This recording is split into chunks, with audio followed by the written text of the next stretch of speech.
Hello, everyone, and welcome to The Film is Okie Dokie, the show where every other week we sit down and watch a movie to determine whether or not it's okie dokie. I am CJ, joined as... Wow, I am CJ. I messed that up. Whoa. What I am the fuck? Tommy. I know Stolen I'm identity. Who are you? Oh, my God. I'm Tommy, I guess. With God me, as damn always, right And you I are. thought I messed up CJ. by like clearing my throat over your intro. Like, geez, Louise. Oh, and we are joined this week by Bryonato. Woo!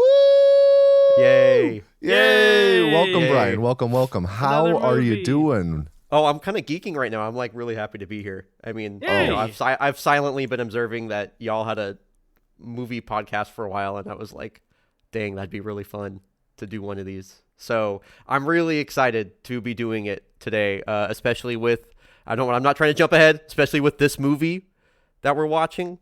Anyway, anyway, very happy to be here. Awesome. CJ, Yeah. how are you doing too? I'm doing well. I've had some experiences lately. It's very vague. So I got so we were all at GDQ. Spoiler alert. Game's done quick. I came home and I was like, you know what? I've been enjoying, my body has enjoyed eating locally, and I'm like, I'm not gonna eat fast food. I'm just gonna keep eating at local places. I think that's the move. So I went to a new sandwich place, and then I went to this new pizza place I had never been to today, and I got a free pizza Awesome. because the guy ordered it under Seymour asses, and the guy taking the orders, English was not his first language, so he put it in. And the owner was pissed, and he was just like, get this pizza out of my sight. So he was like, do you want this What? pizza? And I was like, yes, sure. What kind of pizza is it? Not to look a gift horse in the mouth. I was going to say, like, damn, you just take the pizza. Yeah, so he's like, it's cheese. I'm like, oh yeah, I'm so in. Let's do it. So yeah, I got a free pizza. And now CJ is calling ahead to order a pizza for Seymour asses anytime you're going to a pizza place. The life hack. Yes. No. Don't do that. That's Wow. terrible. Sorry, No, but that's amazing. Yeah, it was pretty good. Yeah. I just haven't been able to get out to the grocery store because I've been working so much. So Yeah, I hear you. all I have And in my fridge right now is oranges and water.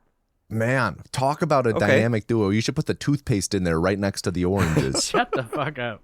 Got to make sure your toothpaste doesn't melt. Like, what? Yeah, just like the soap. Put it next to the soap in the fridge so it doesn't melt. Bruh.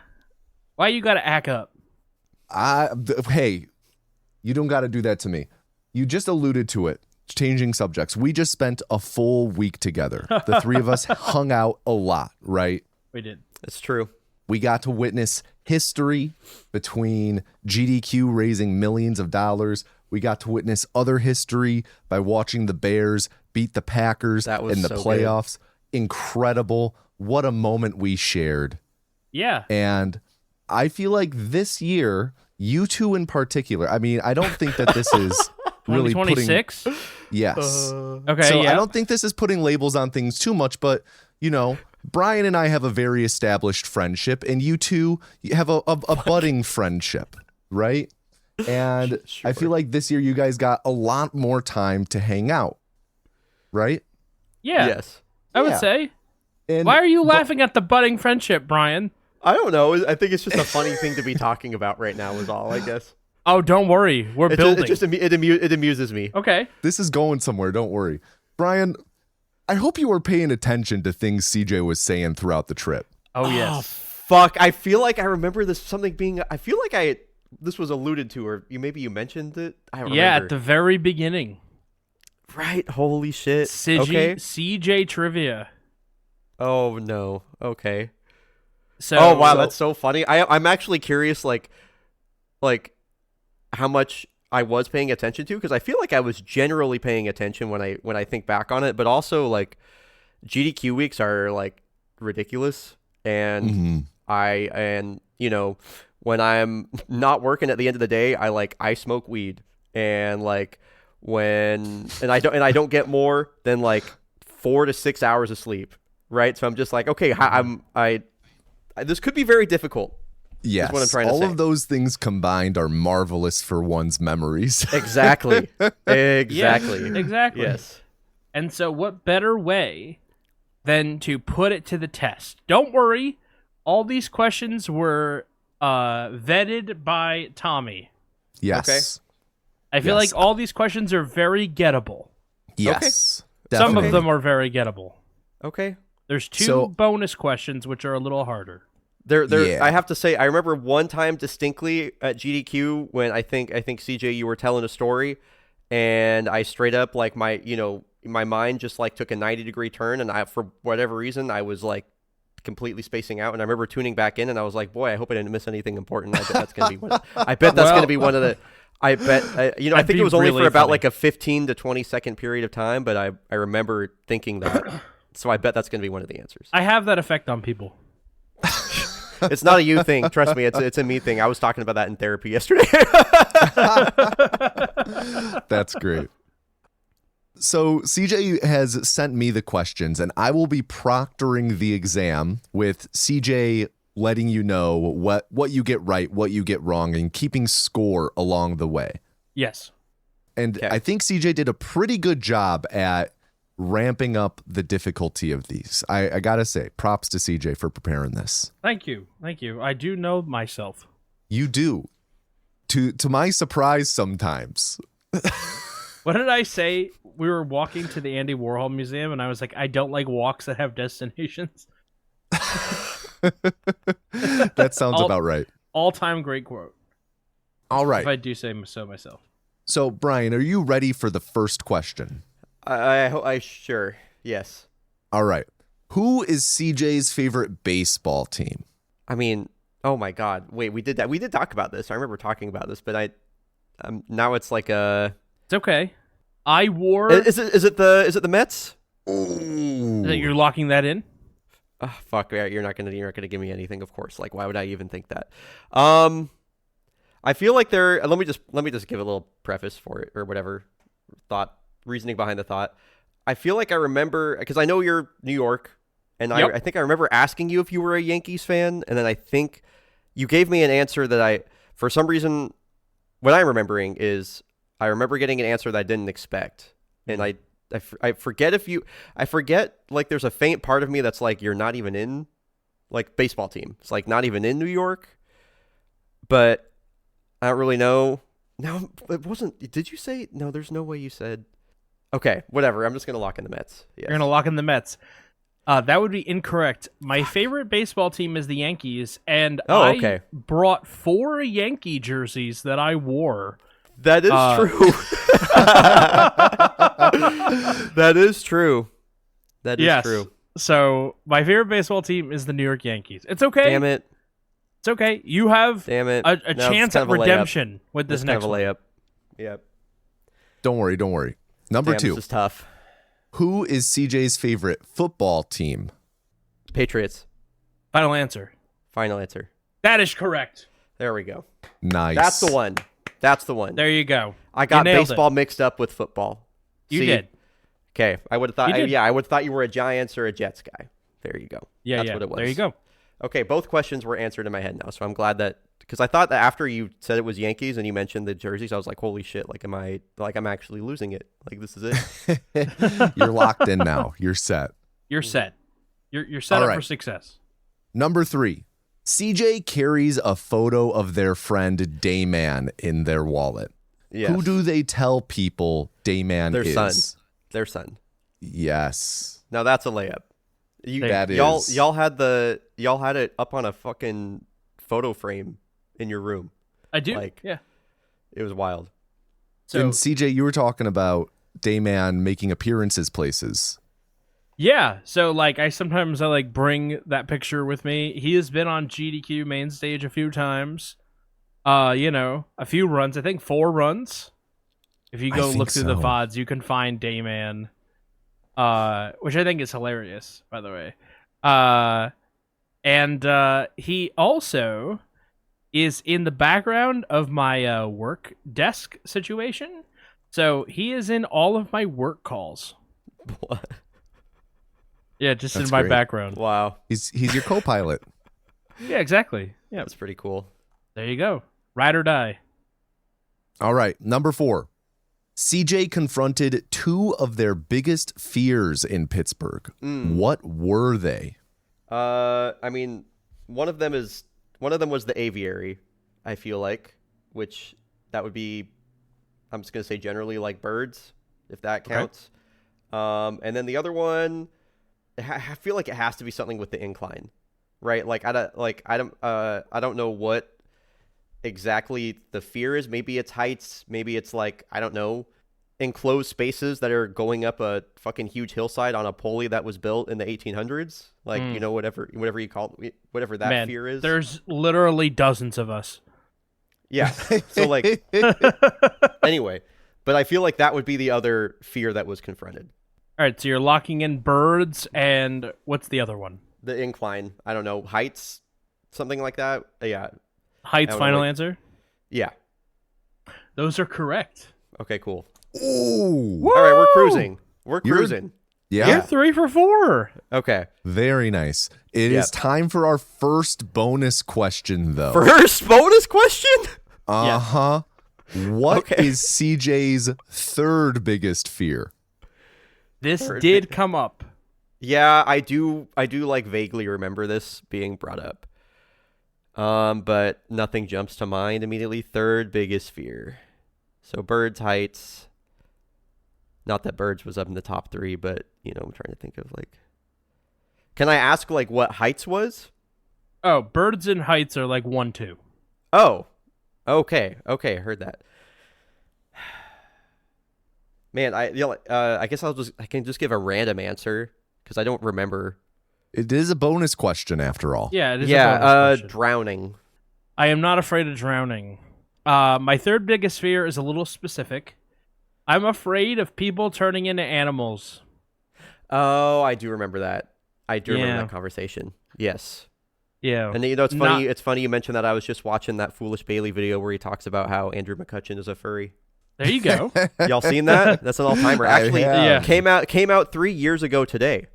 Oh, that's cool. Happy anniversary. So yeah, shout out Foolish Bailey. Go check out that video if you haven't seen it before.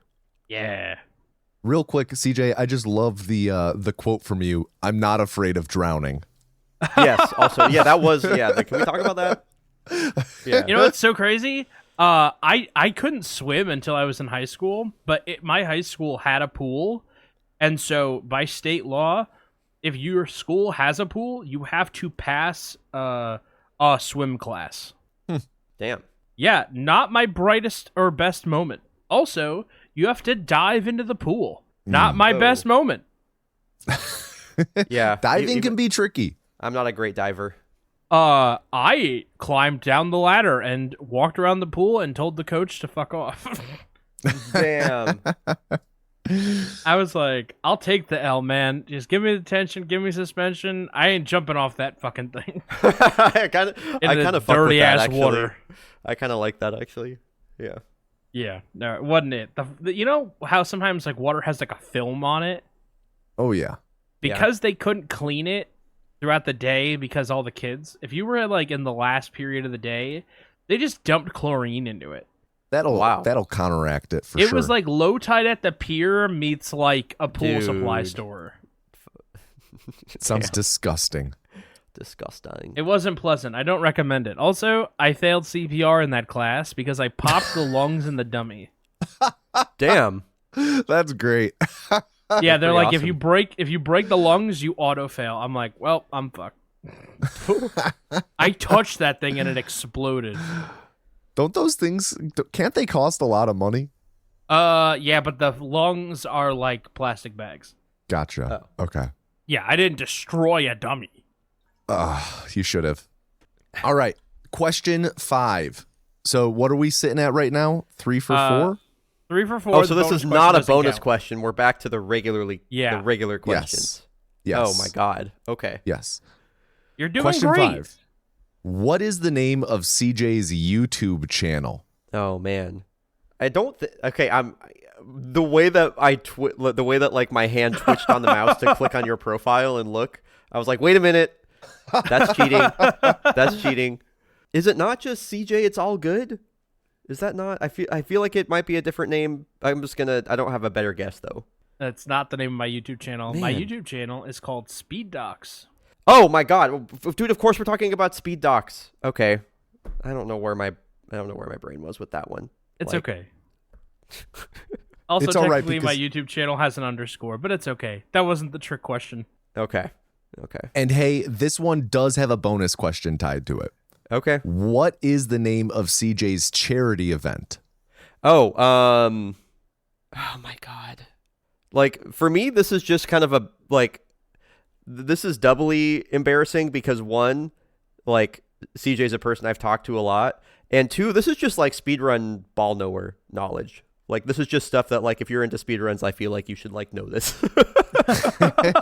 so this one hurts extra bad that it's taking me this long. And it's like at the tip of my tongue. I think like speed docs is in the name, or it's, and again, the way my hand wants to click on your damn profile just to have the information revealed to me. You know, I don't have a confident answer, unfortunately. So, You're okay. speed docs marathon. Like I don't have a better You answer. got close in the end. Okay. Really It's- close. It's Speed Docs-a-thon. Speed docs-a-thon. Okay. Oh, okay. So I knew. Okay. So I did know it had speed docs. Yeah, there in you it. go. Yes. I had speed docs and thon. I was going to say commonly abbreviated as SDAT. SDAT. Yes. Yep. I knew it was like ESTA something. Okay, cool. There you go. There you Okay. go. Listen, that's another bonus question. You're 3 for 5. Okay. All right. How about this one? Number 6. What structure does CJ have tattooed on their leg? Gazebo. Hey. Yeah. Quick go. answer. Hell Quick yeah. answer. Yep. That's an easy one. confidence. That's a layup. That's a layup. Bro, I was at you forget, I attended the GDQ when you all got those. Yeah. Yeah. So very easy for me to remember. Hell Sweet. yeah. All right. How about this one, though? Question 7. What did CJ say was the reason why they couldn't remember an old classmate at the pharmacy? Oh my God.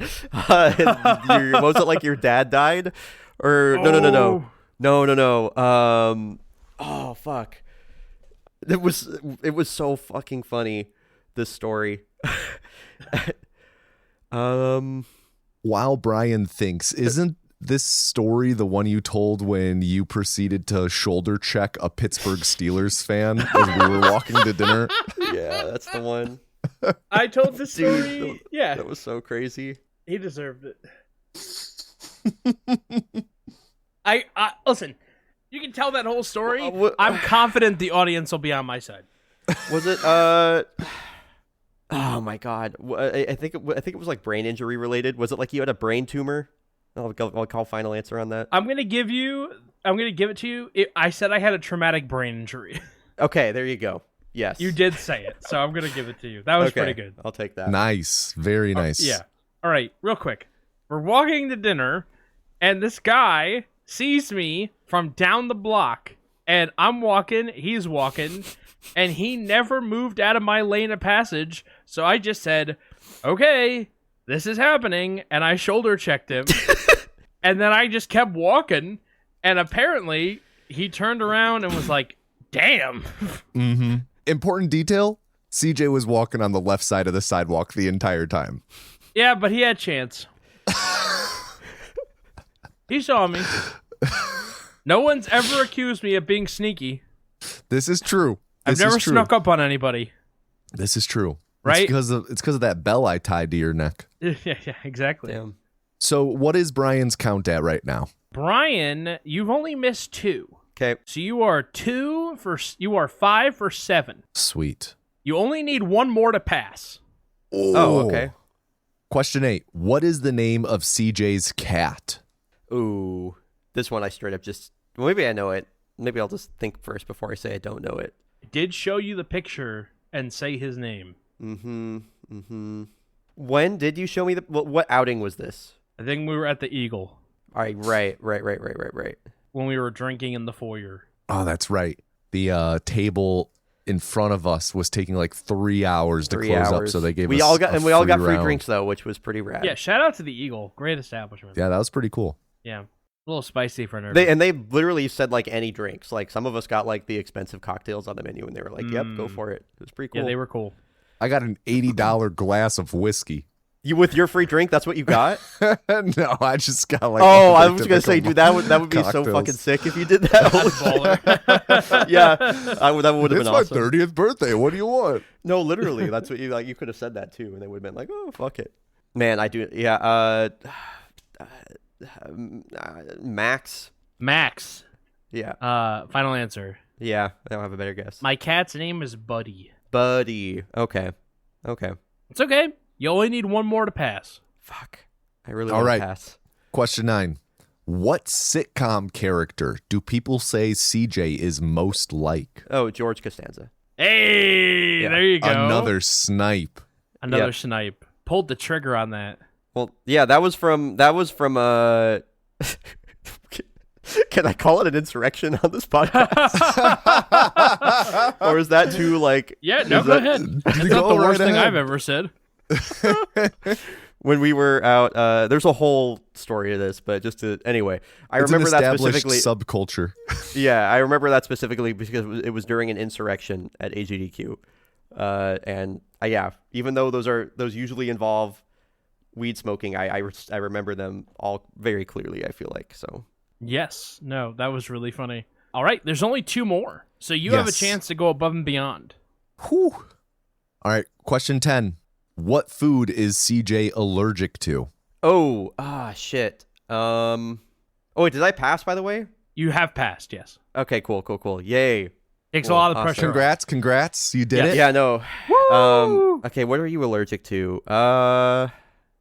Man, I like remember this being brought up at least, but I don't You remember. tried to order it. I did. Huh? You said, wow, I was thinking about ordering that actually. And I was like, yeah, I'm good.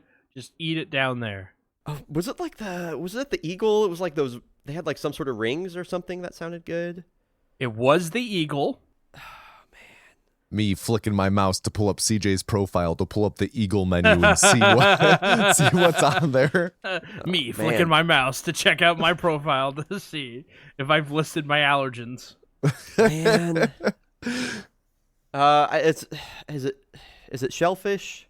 It is! Oh, cool. Yay. Let's Wow. go! Yay. Nice job, Bryon. Nice Okay, job. cool. Yeah, Thanks, you were thanks, saying thanks. you were thinking about the shrimp and grits. Yeah. Ooh. Mm-hmm.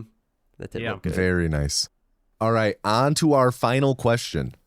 CJ's friend broke up with their partner. What was the boyfriend's clapback he thought would win him the argument? If the silence is me completely with you drawing a blank. If you're wondering You're what okay. that was. You've already Um, passed. Yeah, this one I straight up do not know. I don't think. Or do not remember, I should say. I think you're going to remember it when you hear it. Okay. He kept saying like 3 minutes, 3 minutes, 3 minutes, and she's like, you can't even last 3 minutes, and he goes, yeah, but that's 21 minutes in dog years. Oh my god, you're right. Of course. Of course. Yeah, holy fuck. Holy shit. Yeah, that story is so funny. I feel like after you told that, we just sat there for like 3 minutes, 21 in dog years, just dying. Like, what does it even literally- mean? Yeah. I told you that. I told you and Jade that, and your faces were blank. Yeah. It wasn't until later that you were like, tell the story, tell the story. It's a good one. It's a good Dude, one. All right, actually, that's definitely a thing that happens sometimes, CJ. You'll just be telling Tommy and Jade stories, and it's just like no reaction. It's something I yeah. witnessed at this GDQ, and it took me a bit to adjust to it. I was like, oh, okay, we're moving on. Oh, yeah. They don't sell sometimes. unfazed. Completely unfazed. Yeah, we're a tough And audience. then later it'll come up, Yes. and they'll laugh. So, what was Bryan's final score then? Brian, your final score was 8 of 11. Ooh, Okay. very nice. I don't hate that, actually. Yeah, two above passing. Cool. Yeah. Yeah. And I Very feel nice. like Congrats. thank you. I appreciate that. Yeah, you did great. There was, in case you didn't do well, I had a double or nothing question. Can I hit like what is it? You want to? I'll tell you the question, but you still pass. Right. It was word association. I told you this story when we were playing code names. Mm-hmm. Inside. Yeah, I would not do it. I would have. I know. I would have gotten nothing. I don't even know. Well, it's inside horse. Inside horse? Remember I told you that story? I think you might have both been insurrecting at that time. Yes. Post.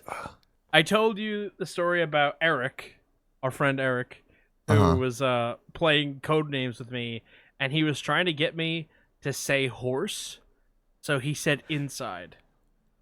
Oh, right. I remember that now. Yep. First question, because we were like, "What does that even mean?" Yeah, I know. No, you did fantastic. Thank you. There you go. I did wear 4 Yankee jerseys, so yeah. Otherwise, that was a phenomenal. Gotta say, great recovery. That was a rough start. Yeah. No, you came back in the second half. Yeah. Yeah. Well, great performance, Bryon. I honestly, telling the truth, you did better than I thought you would. Oh, wow. Cool. Okay. Tommy did know all the answers. And I have to say, at the beginning of this segment, if you want to call it that, like, I thought for sure that I thought it was going to be a shit show. Like, I thought I was about to be really bad. So I'm surprised. I'm pleasantly surprised. Don't worry. If you were that bad, we would have cut it. Funny. No, I wouldn't have. My favorite thing is embarrassing my friends on this show. I keep so much embarrassing shit in here. Yeah, you do. You're the worst. But for a guest, you would have left it in for the guest? Oh, 100%. 100%. I would have cut it. I don't have that power, but I would have cut it. Oh, that's funny. I wouldn't have sent Tommy my part of the audio. Oh, you would have boycotted? I would have boycotted, yeah. Dang. I have one thing about the movie, actually, before we go any further. So we were talking about my mom's favorite movies and how specifically I don't like them. And Tommy, I don't believe you like some of them. No, your mom has the wackest taste in movies. Mom, if you're listening to this, just know that I didn't say that. I don't always agree with your taste in movies. However, she was so excited when she found out we were watching Moonstruck. This is awesome. She said it was her top 5 favorite movies of all time. Oh, that's awesome. Coincidentally, also my mom's favorite movie. There you go. Yeah. One of my mom's other favorite movies is the Robert Downey Jr. Doolittle. Wow. So I don't really know where to go. What a Mount Rushmore, right? Jesus Christ. And Renaissance Man. Don't forget Renaissance Man. Oh, my God. Do you know the movie Renaissance Man, Bryon? I hope you don't. I am, like, vaguely familiar with Renaissance Man. Like, I don't really know who or what about it. Gotcha. That was a Danny early DeVito episode of our podcast. Becomes a instructor for the army, but has to teach them Hamlet. Woof. I wouldn't recommend it be a way you spend your Saturday afternoon. Sounds terrible. It's one of those, like, you watch it when you're a kid and it's like one of your favorite movies, but it's awful. Right. Yeah. It's like how there's an entire generation that thinks Space Jam is good. I mean... Myself included. I mean... Like you're just baiting. No, it's pretty bad. I love it. But I mean, I guess I haven't watched it for a long time, so most of my memories of it are going to be childlike memories of it rather than. Yeah, I love that movie, but I know that my dad hates it. He thinks it's horrible. Did you have a movie that you put on when you were sick? Like, it's going to make me feel better because I'm sick and I want to feel better. Toy Story typically for me. Okay. Yeah, probably. Like I have like 2 answers. Like for me, it's probably My Neighbor Totoro was okay. Probably the sick movie, and then for some reason there was also a period in my life where I just watched the first Jimmy Neutron feature length like movie. Dude. Had like a theater run and everything. Yes. For some reason, I just had a phase where I just watched that movie like all the time and like on repeat at times. I don't know why. Because like even nowadays I wouldn't say I'm like the biggest Jimmy Neutron fan of all time, but for some reason I was just like, yo, this movie is like, this is Kino. My 6th birthday party was at the movie theater, and we went and saw Jimmy Neutron Boy Genius. I thought Kid Me thought that was a fun movie. Yeah, that movie rules. By the way, starring Patrick Stewart and Martin Short. Yeah, he's King Goobot. Yeah, Whoa. Martin Short is Ooblar. Yeah, the kid me thought the funniest scene in that was when the parents first like disappear and the kids are all going crazy. We're the kids in America. And then you Oh. have fucking Sheen in the shower like I'm peeing in the I'm peeing bathroom, in the and then it cuts shower. away, Yeah. and then it cuts back, and like Yeah. I'm still doing it, go go. And I thought that was the funniest shit. Yeah, that's a good Yeah. one. Wow. Well, why don't we start transitioning into talking about the movie that you, Bryon, brought to the table today, Moonstruck? I guess, CJ, you and I have not seen this, but Bryon, do you want to talk a little bit to your experiences with this movie? Like how Yeah, many oh times my you've God. seen it, when you first Yes. saw it? Yeah, so like I mentioned earlier, this is my mom's favorite movie for a lot of reasons. I would say the primary reason for it is like my mom grew up in a very Italian household and is like, she's one of those proud Italian moms. You know what I mean? Like she like is so in on her Italian heritage and everything, and so identifies with the movie in that way, but also the way that this depicts like an Italian American household. My mom grew up in the central Montana, which is kind of a long a long shot away from something like New York City, but there are so many characters in this movie where it's just like that's my nanny, that's my grandpa, you know what I mean? Like or like that's my Uncle Sam or anything like that. And this is so much of like my mom's family on film, which is something that I really love about it. And then also it's just I remember, or let's see, so let me kind of rewind a little bit. So I mentioned it's my mom's favorite movie, and yeah, so I probably ended up watching this with her, and maybe whenever like any family would come visit or something like that. Like I probably had seen this when I was a kid. Like I would say like upwards of like 10 times maybe. I'm not really sure. Like definitely a lot though. And it wasn't until my mom came and visited me here in Portland. It was the first time she came out here. This would have been back in 2022 that I had rewatched it again for the first time with a fully formed brain at this point. And after watching it back, I was like, oh shit, this is actually a good movie.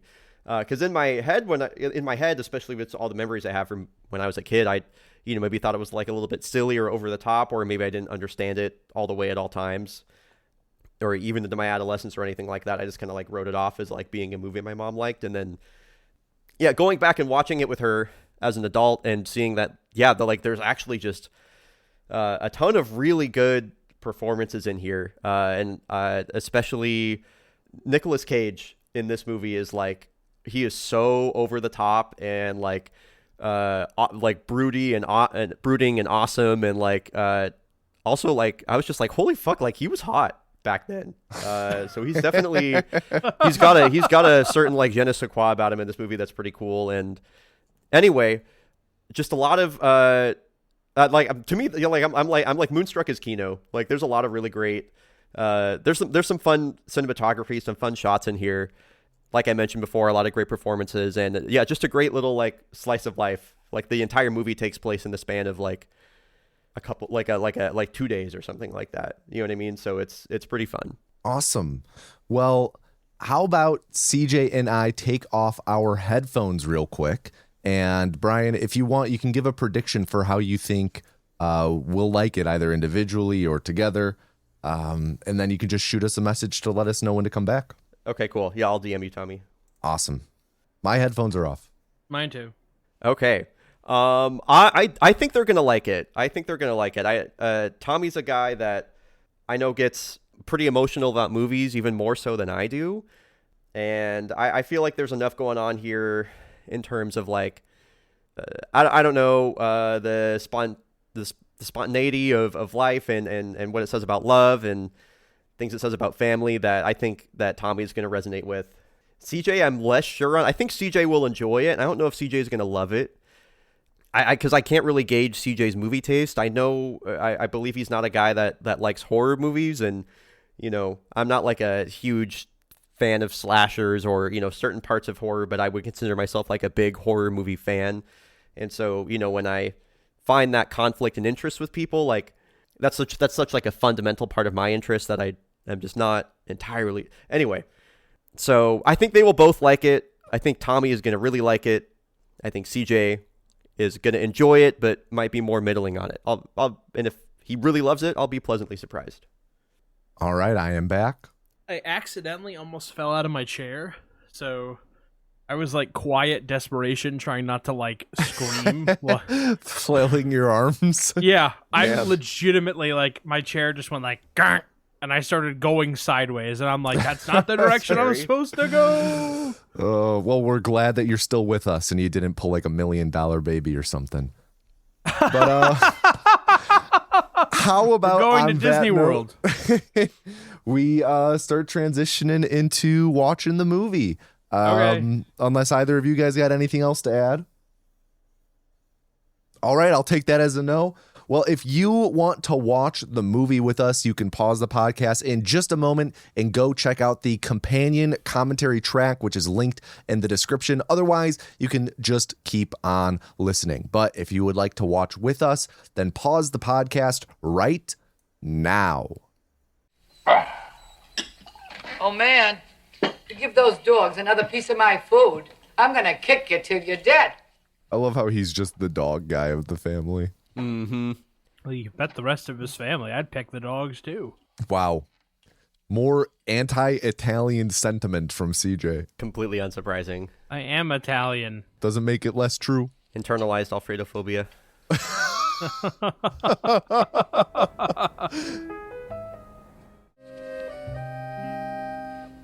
He's just fucking confused. What's the matter, Pop? I'm confused. That was awesome how you set that up, knowing that was coming. He's still there. Poor Johnny in the background. Days. Oh, that's great. You better drink up. You're family now. Hey, come. Your brother is here, and you're the part of the family. Don't you realize? Come on.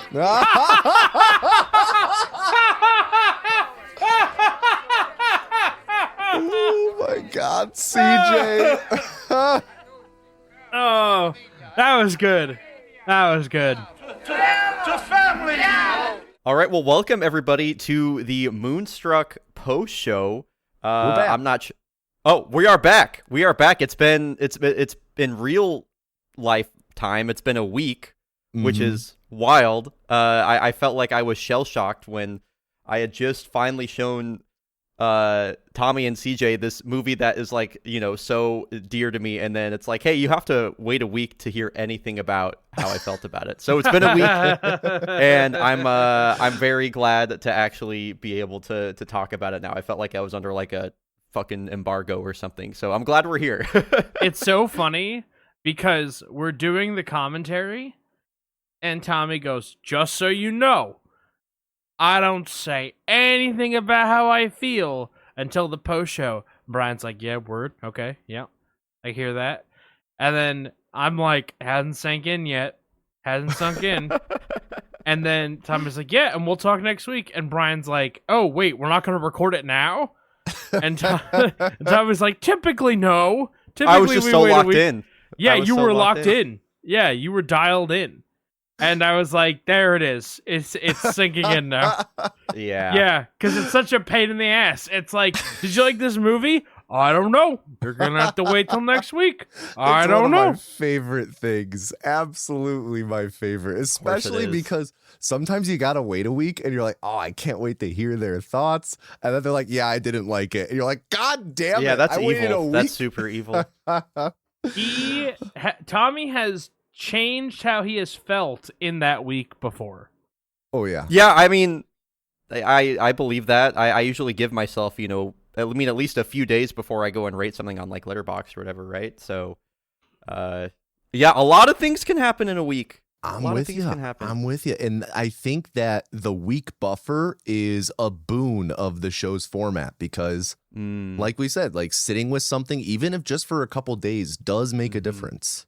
Yeah, agreed completely, which I'm not sure if this is the place to talk about this, but I just want to say I saw that you finally saw No Other Choice. I did I was finally really see excited No about Other that. Choice.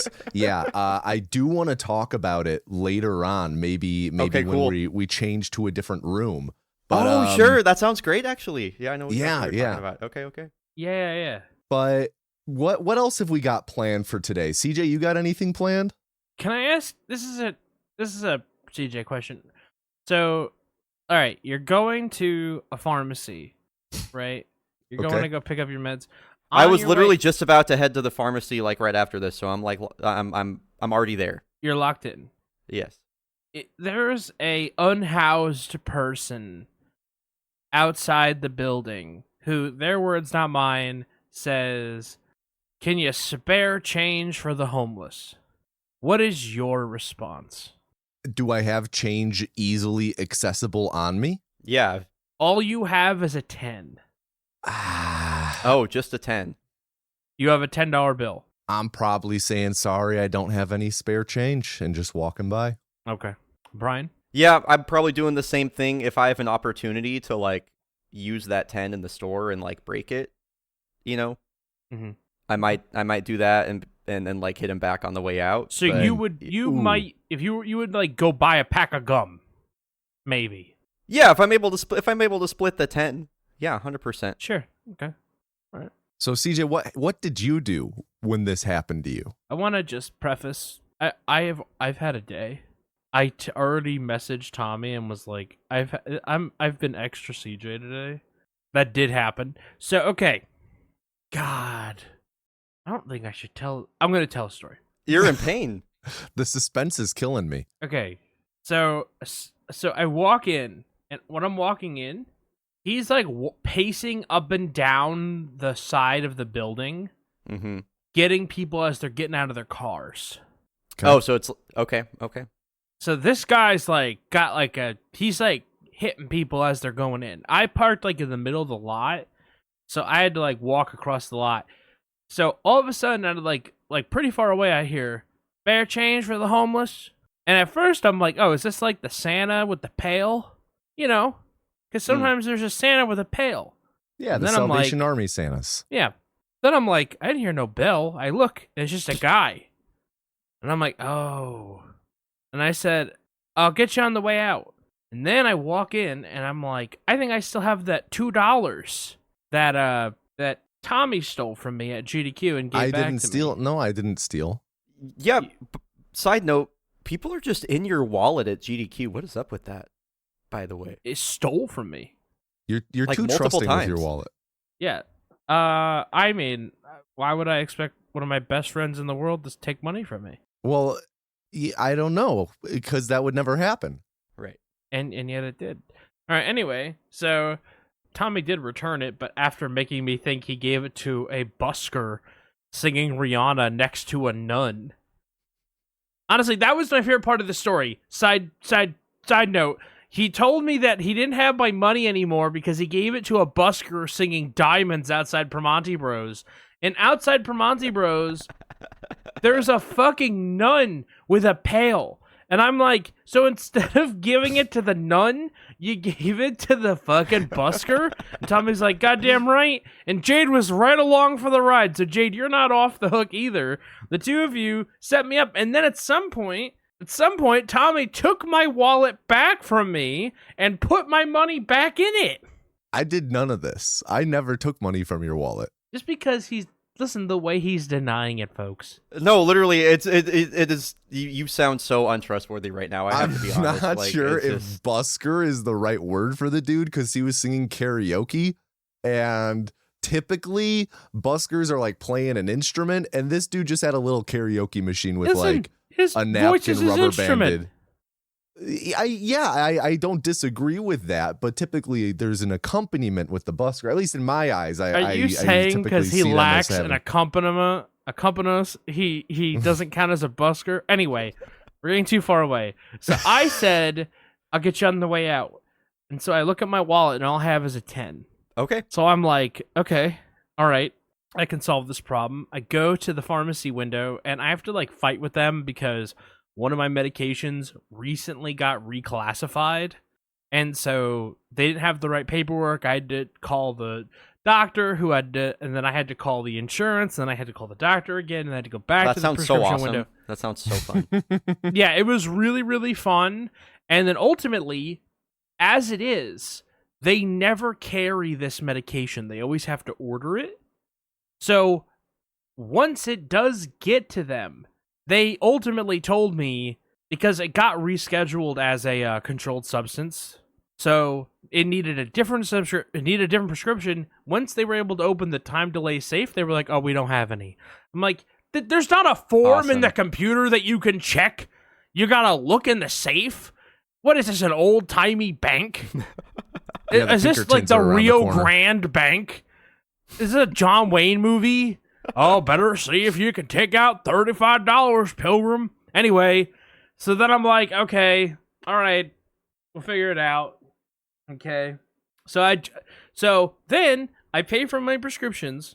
By the way, I have pretty good health insurance. I think my prescriptions came out to $65, and I'm missing one. Okay, so I put that on a card. Not like I could break a 10 there. No, of course not. Now there's a line behind me, so I get out of Dodge. Typical, holding up the line. I go over to the drink cabinet because I'm like, I'll get a drink. They didn't have any water. They didn't have any flavored water. They didn't have any sparkling water. They didn't have any juice. They didn't have any iced tea.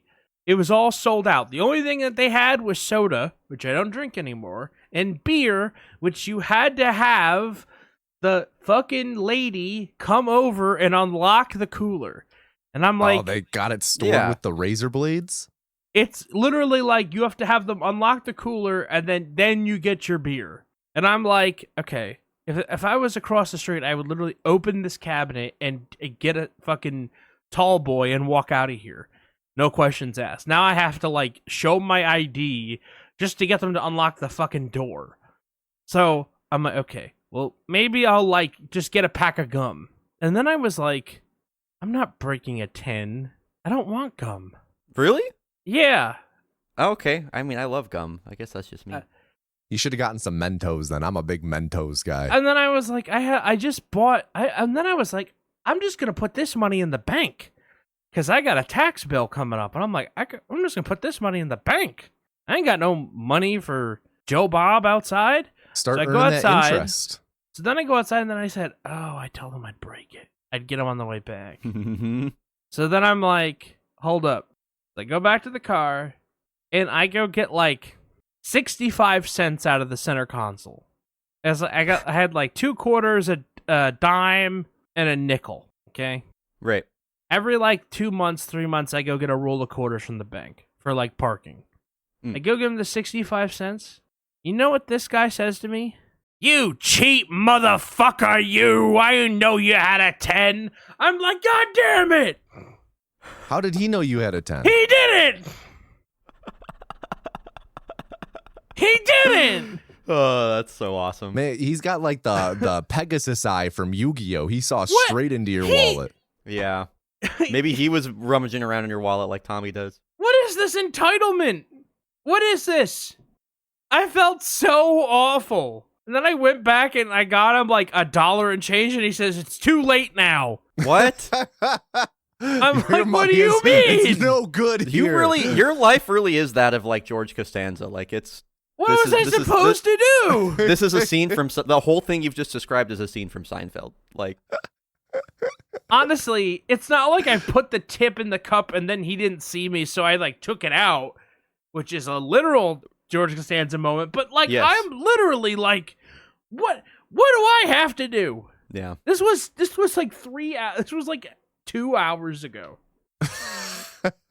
And you're still recovering from it seems. I haven't even recovered. Him looking at me, being like, "It's too late now." Yeah, too late for what? It's like for me. For me, he casts judgment on your soul. I might be going to hell, and you're laughing at me. That was your fucking ghost of Christmas future right there. So funny. This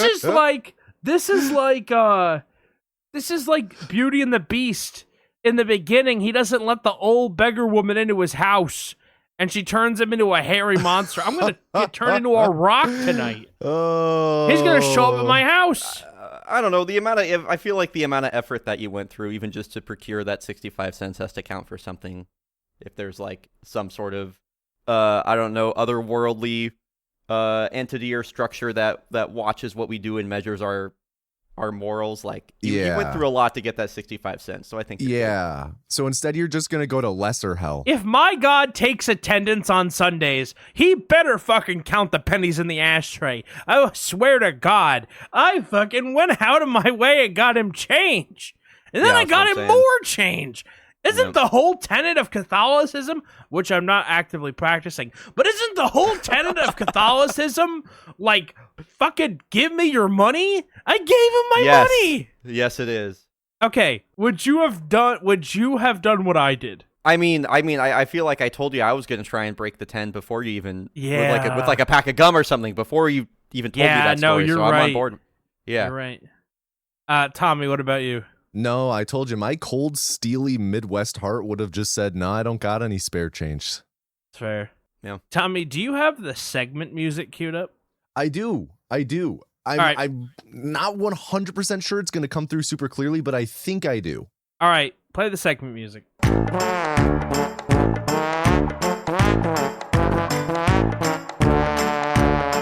It's not coming through at all. That just sounded like a fart to me. Perfect. It was a trombone. I did as best as I could making it come through. The audience definitely heard it though. Okay, good. I'm not sure if the segment music is something supposed to happen now. Yeah, something's gonna happen. I just okay. All right. Okay. This is okay. This is the beginning of the segment. Okay, the segment that you. It made talked to me more about, sense when you could hear the segment music. Okay. Yeah, it's a trombone being played badly.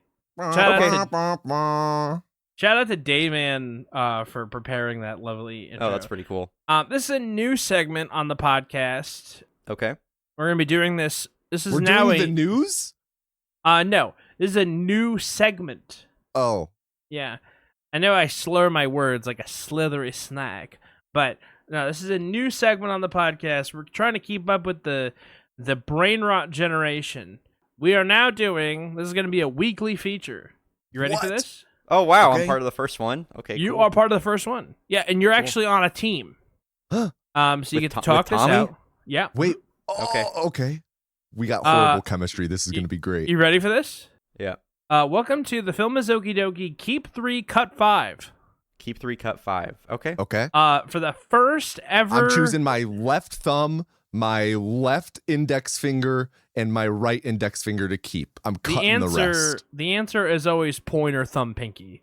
Shout out to the 10 people that got that Scrubs reference. We are doing movie theater snacks. Okay. Ooh. I got opinions on this, sure. Yeah. Yeah. We have already ad nauseum talked about movie theater snacks and how much of a purist I am. But I decided this would be a perfect one for me to be sitting out on.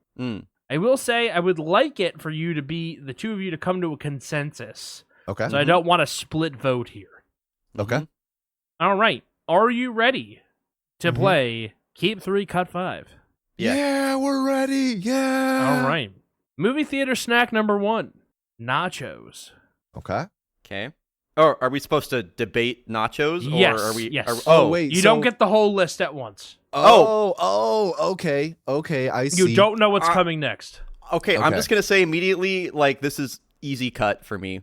I don't know that I really ever go to the movie theater and get nachos. I find them just to be like a little bit too.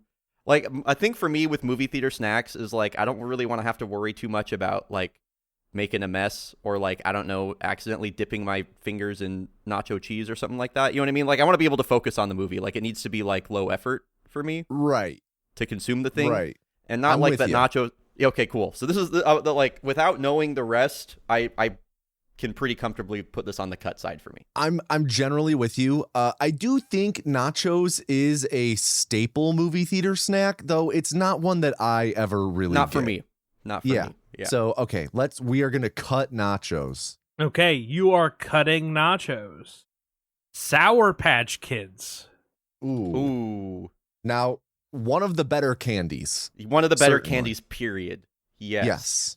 Yes. And of course, I would be sneaking this into the theater, so I'm only paying like $1.50 at Walgreens for it instead of the $9 at the theater. One day this will be Right. a video podcast, and the people will see how often I roll my eyes. But go ahead. Okay, Yeah, so I like- guess I feel. Oh, go ahead. Go ahead. I was gonna say I feel like a good way to go about this might be saying like, is Sour Patch Kids a strong enough representative of most of candy to where we could confidently say, yeah, let's keep that as our Right, candy Because representative? we're gonna want to. Yeah, I feel like it's probably good in this like 3 that we have to have like some sort of representative for like some kind of gummy candy. Right. You know what I mean? And like if Kit Kat bites come up later, I'm gonna groan because I'm like, oh fuck, those are better, in my opinion, better than Sour Patch Kids. But I would cede them to the Sour Patch Kids for Like the blind aspect of this. I feel like we could probably agree that if popcorn comes up, like you have to keep that. you Like, gotta that is right. keep the popcorn. And I think it's also essential, and this is just, and again, these are kind of my own opinions coming in at this point.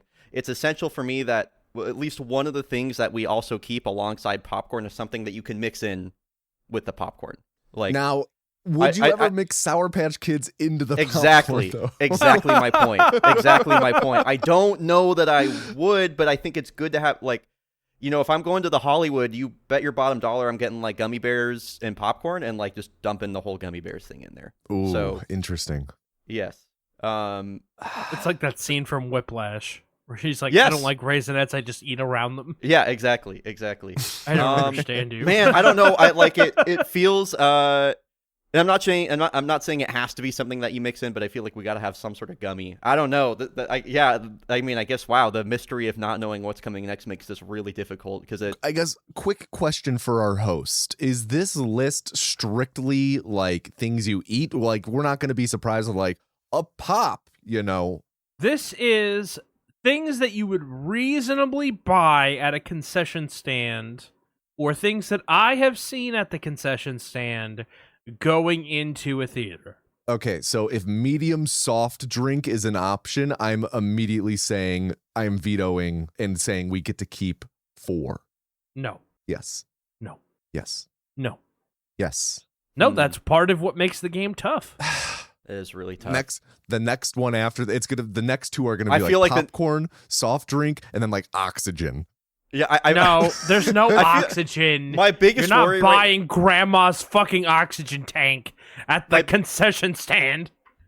my biggest worry is that like we cut Sour Patch Kids and don't have anything equivalent to it because it's really good. I really like It Sour is Patch good. Kids. It is good. I literally got them last time I went to the movie theater. Okay, here's where I'm at. If the importance for you is really that there should be something we can mix into the popcorn, I think we need to cut Sour Patch Kids. It's not essential. It would just be a nice to have. It's more important that we have a gummy representative. Okay. Then if that's Some the sort of sweet, precedence, then chewy let's candy. keep it. Let's keep the Sour Patch Kids. Keep this. Yeah, I feel Let's- like ultimately, like as scared as I am about what's coming next, I don't feel like we can feel that bad about keeping Sour Patch Kids. Yeah. It feels pretty safe. That's a really good Yeah. outlook on it. Keeping the Sour Patch Kids. Okay. You have kept Sour Patch Kids. Yes. All right. Number 3, you ready? Hot dog. All right. I don't know about you, Brian, but I'm cutting the hot dog. Yeah, I'm also pretty fine with that. Again, like I guess generally speaking for me, like when I'm going to the movie theater, like I'm not usually trying to have like a whole meal unless they have like, you know, pizza slices. Okay. And again, hot dog kind of in the same thing as nachos for me, where like I really want something that's like low effort. I don't have to worry about getting on myself or whatever. And you know, hot dog can be low effort if it's just a plain ass dog, but also if you're gonna want to put stuff on there, then it becomes a different thing. Yeah. I also think part of hot dog is it's pretty low on the consideration tier because that's on the smellier side for a snack. Yes, Like, the people in front of you and behind you and the left and the right of you are going to smell that you have a hot dog. Yes. Not me. Like I was listening to a podcast one time and a dude was like, yeah, man, I snuck my first snack into a movie theater. And they were like, oh, what'd you sneak in? He goes, a lobster roll.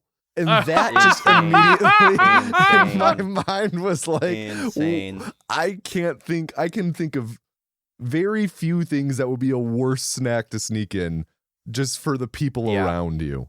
Yeah. Do you remember that episode that we argued about snacks at the movie theater and what I deemed was inappropriate snacks for the theater? Yeah. And you fought me tooth and nail. Yeah. You said nachos were inappropriate. They are. Anyway. That's so wrong. So you're cutting hot dog? I think cutting hot dog, yeah. Okay. Cutting hot dog. Number 4, popcorn. It's the George Washington of theater snacks. It's you can judge a movie theater based on how good their popcorn is, right? Like I think it would be ridiculous to cut this. Yeah. Okay. I'm with you. All right. Number 5, chocolate covered raisins. Oh, okay. Man. You only have one more keep. Yeah, exactly. Right. Yeah.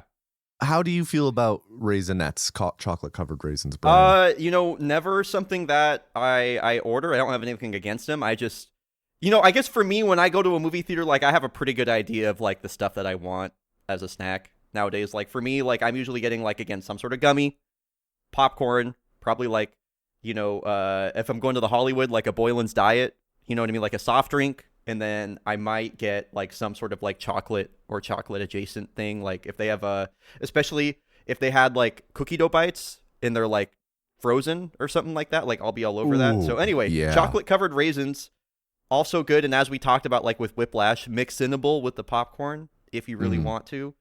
I believe that but if we only have one more keep left, I believe that there has to be something stronger left.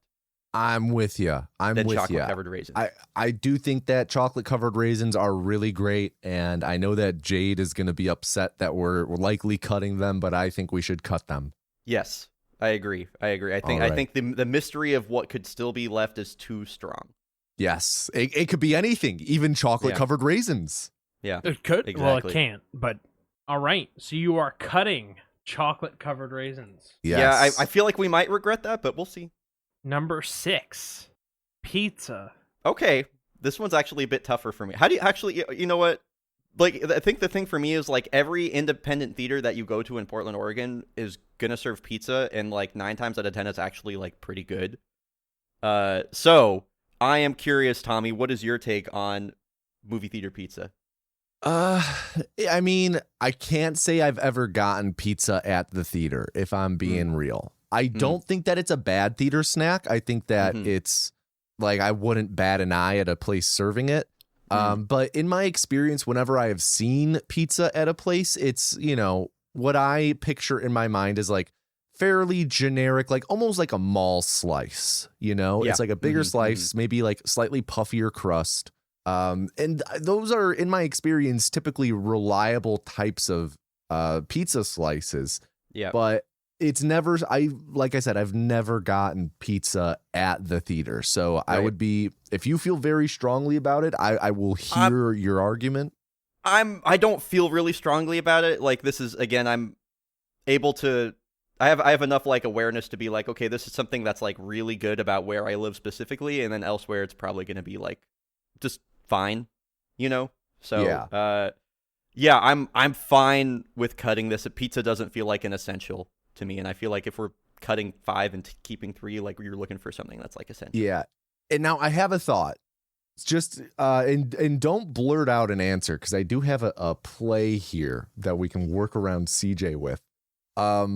What in your mind are like remaining theater snacks unnamed that you're like, oh, that I would go to bat hard? Because I just DM'd you, to me, something that if this comes up, I'm like, I think that's a really strong choice. Is it do you have any? Because I don't want to say it and then have CJ adjust maybe the ordering or manipulate, put a thumb on the scale. No thumb on the scale. No adjusting. I don't know if I trust you. After all, you keep spreading this malicious rumor that I stole from you, which I would never do. Where's Nervy? Next guest on the podcast, Nervy, to refute the claim. Okay. So I guess I like where your head is at, Bryon. Seems like you like where my head is at. I think we cut the pizza. Cut the pizza. Okay. You now have one keep and one cut. Okay. So whatever you this is dangerous. Keep or cut, the last one will be your default. Right. Mm-hmm. Right. Okay. Oh, I hope I like this. Gamba, the last gamba. one that you decide. We are gambling a little bit with that, aren't we? I just kind of didn't really think about that. Yeah. Okay. M&M's. Oh. Okay.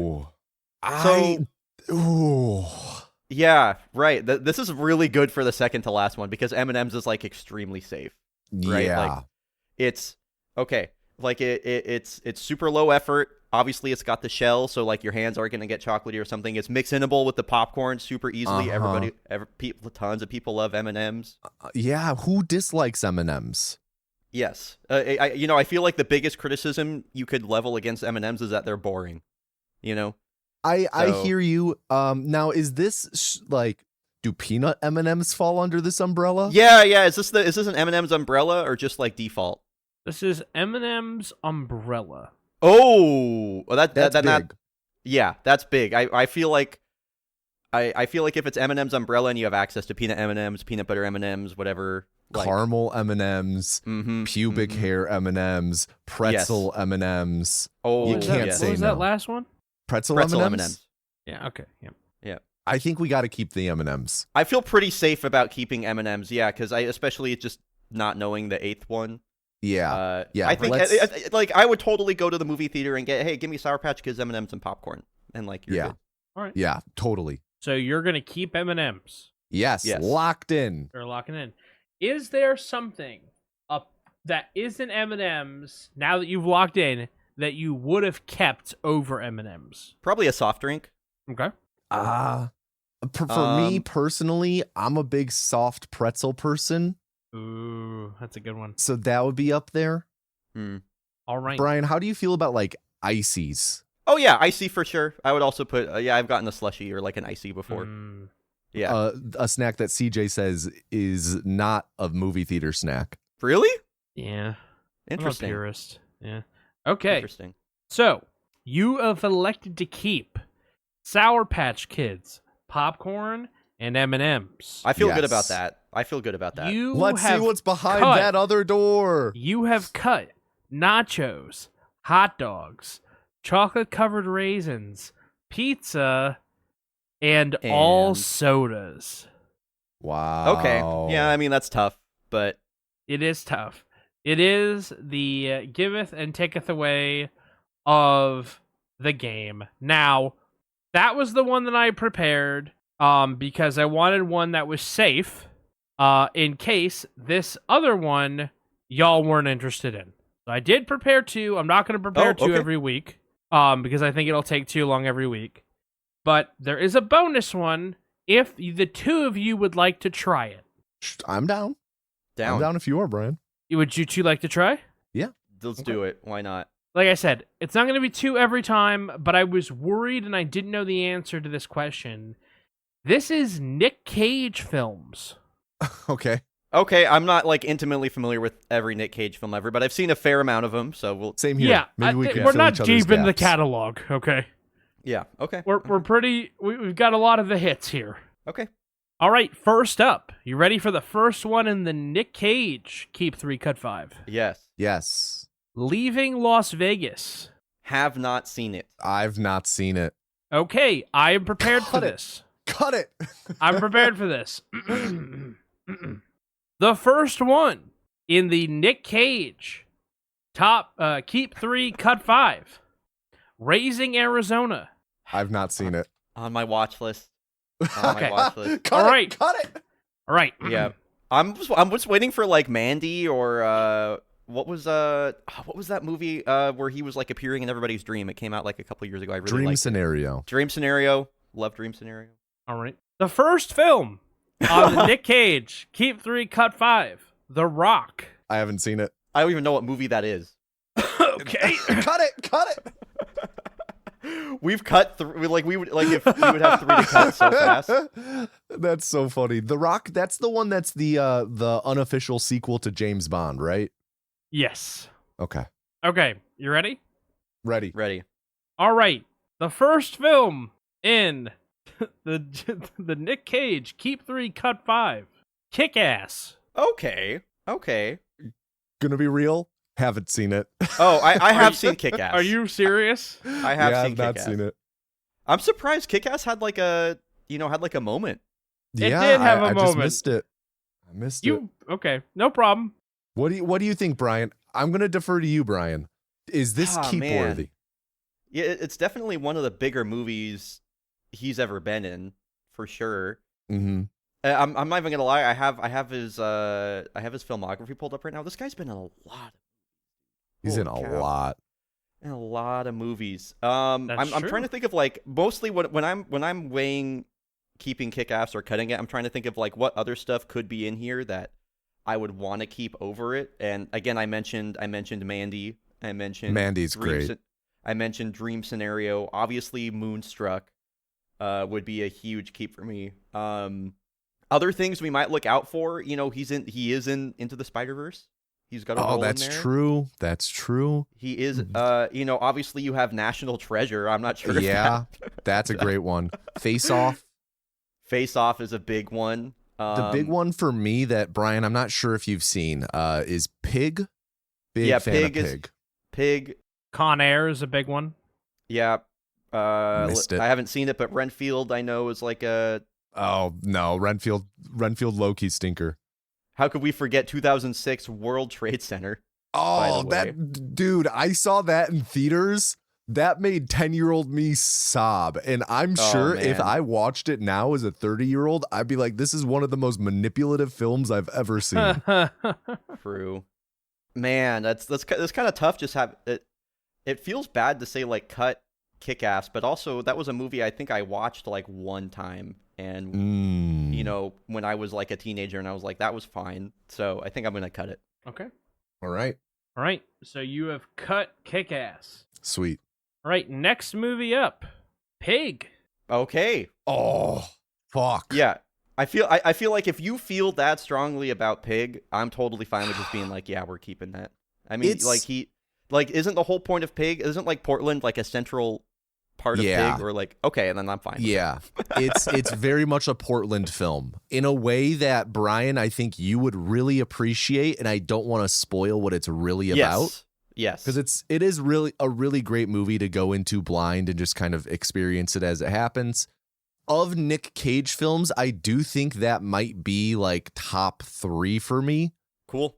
So I think keeping Pig, that would be big for me. Totally fine with that. All right, let's keep Pig. Okay. You are keeping Pig. The next film on the list is Face Off. Ooh. Oh, this Pig one's into tough. Yeah, no, Pig into Face Off, and knowing we can only keep one more after this is, yeah, that is tough. Yeah, because when I think of Nick Cage's filmography, Face Off is the one that like most epitomizes his work in the 90s. Yeah, I can't really think of anything that would come to my mind for the 90s either, other than Face Off. Yeah. Now, while I do love Face Off, and I think it's like an all-time this movie rules type of movie, I do think I would be okay with cutting it because, as we've talked about, like there are some really solid Nick Cage films out there, and many that I'm sure we're forgetting. So, if you're interested in it, I'm down to cut Face Off. You cut Face Off? Funny.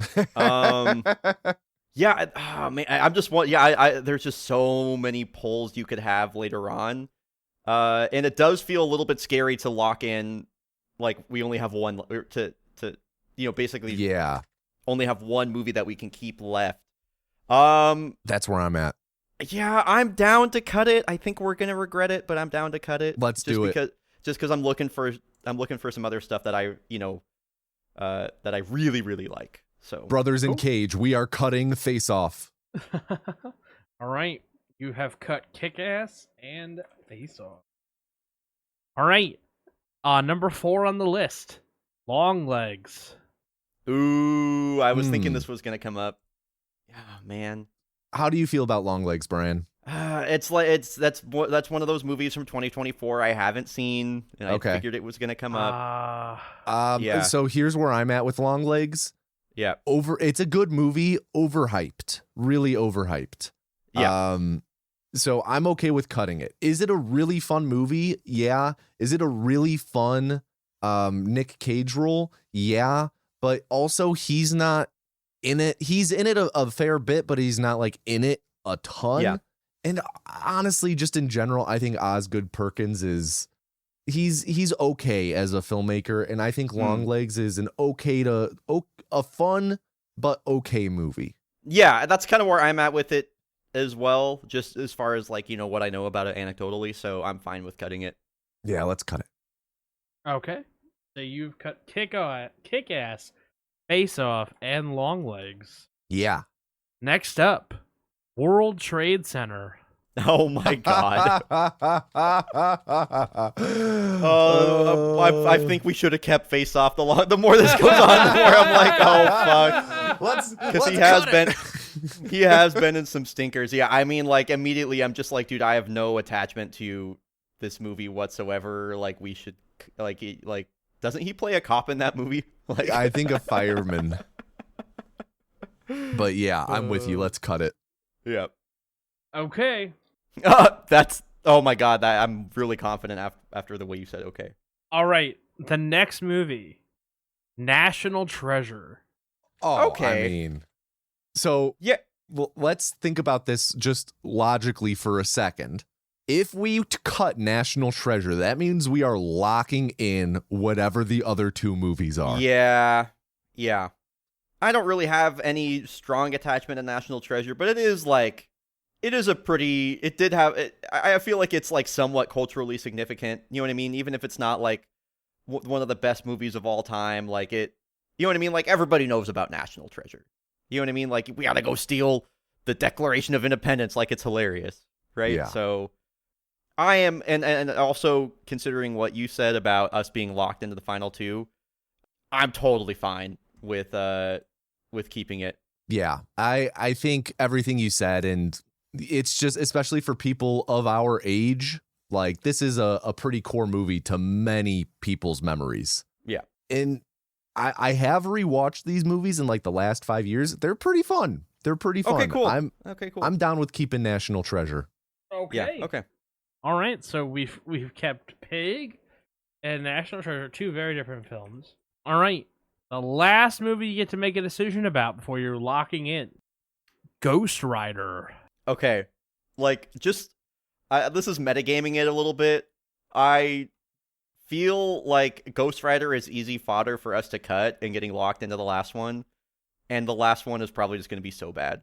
It's kind of like it's kind of like how I'm thinking it's gonna go. But for me personally, like I think Ghost Rider is a pretty bad movie. So I'm with you. I have seen Ghost Rider while I'm running at the gym more times than I can count, and I would like to never view it again. So I'm down to cut it. That feels like such a TBS movie. Yeah, I feel like whatever the last one is can't be that much worse than Ghost Rider. I am with you. Let's cut it. Lock in whatever's left. All right, so we have cut Kick-Ass, Face Off, Long Legs, World Trade Center, and Ghost Rider. And you have kept Pig, National Treasure, and by default, Moonstruck. Oh my god, that's so funny. That's so, dude. Not 3:12 p.m. Message from Tomato Anus. I think number 8 is gonna be Moonstruck. There you go. You downloaded me. That is awesome. Okay, Pig, National Treasure, and Moonstruck. Actually, I'm pretty happy with that. Yeah, I think that's a pretty solid 3. I might trade out National Treasure for Face Off, like if I could go back, but considering the format, like I'm happy. I think we did pretty well. Sour Patch Kids, Popcorn, M&Ms, Pig, National Treasure, Moonstruck. Like, yeah, I think we're freaking bad in 1,000 right now. Yeah, we kind of killed that. Yeah, I think I'm so. happy with this. CJ, thank you for organizing this. This was a fun activity. You're that was fun. welcome. Yeah. Tommy, it's your turn to do it next week. Okay, I can manage. Yeah, because Sweet. I'm picking the film. Well, how about this? Well, Speaking- technically it'd be 2 weeks because, Oh, yeah. For 2 weeks for the listener. 2 Or weeks are you for the talking about listener. post-show? This is going to be strictly a post-show thing. It's a post-show thing, and it's 2 weeks Oh. for you and 2 weeks for the listener. Wow. Okay. See how Good that to worked know. out? Good to know. That the math, it all adds up. Mason, Well, the numbers. What do they with mean? Moonstruck being the last in the list, how about we get to talking about Moonstruck proper? Yeah. Yes. All right. Well, so Bryon, for the uninitiated, the way that this typically goes down is we'll trade our just general initial thoughts about the movie, like just, talking about our general thoughts, not diving too deep into spoilers or anything, and then we'll go into recapping the film. And then afterwards, we'll start doing a bit more like pointed analysis, calling out things. So Cool. I guess, Bryon, you brought the movie to the table. Why don't you kick us off just generally how you like this movie? Yeah, sure. I try not to when you have such like a lifelong relationship with the movie. I try not to. I try to put like a lot of like nostalgic feelings and things aside, and just kind of. Anyway, sorry. Before I drag on, I mean I love this movie. I really like it a lot. I'm not usually much for romantic comedies, but to me this is like the GOAT of rom-coms. I obviously I grew up in an Italian household. It's very easily relatable for me. And I think it has a lot of really good performances. I think Nick Cage in this is just like he is so dark and brooding and over the top and hilarious. I love I forget the actor's name that plays Johnny Camerari, but Danny Aiello.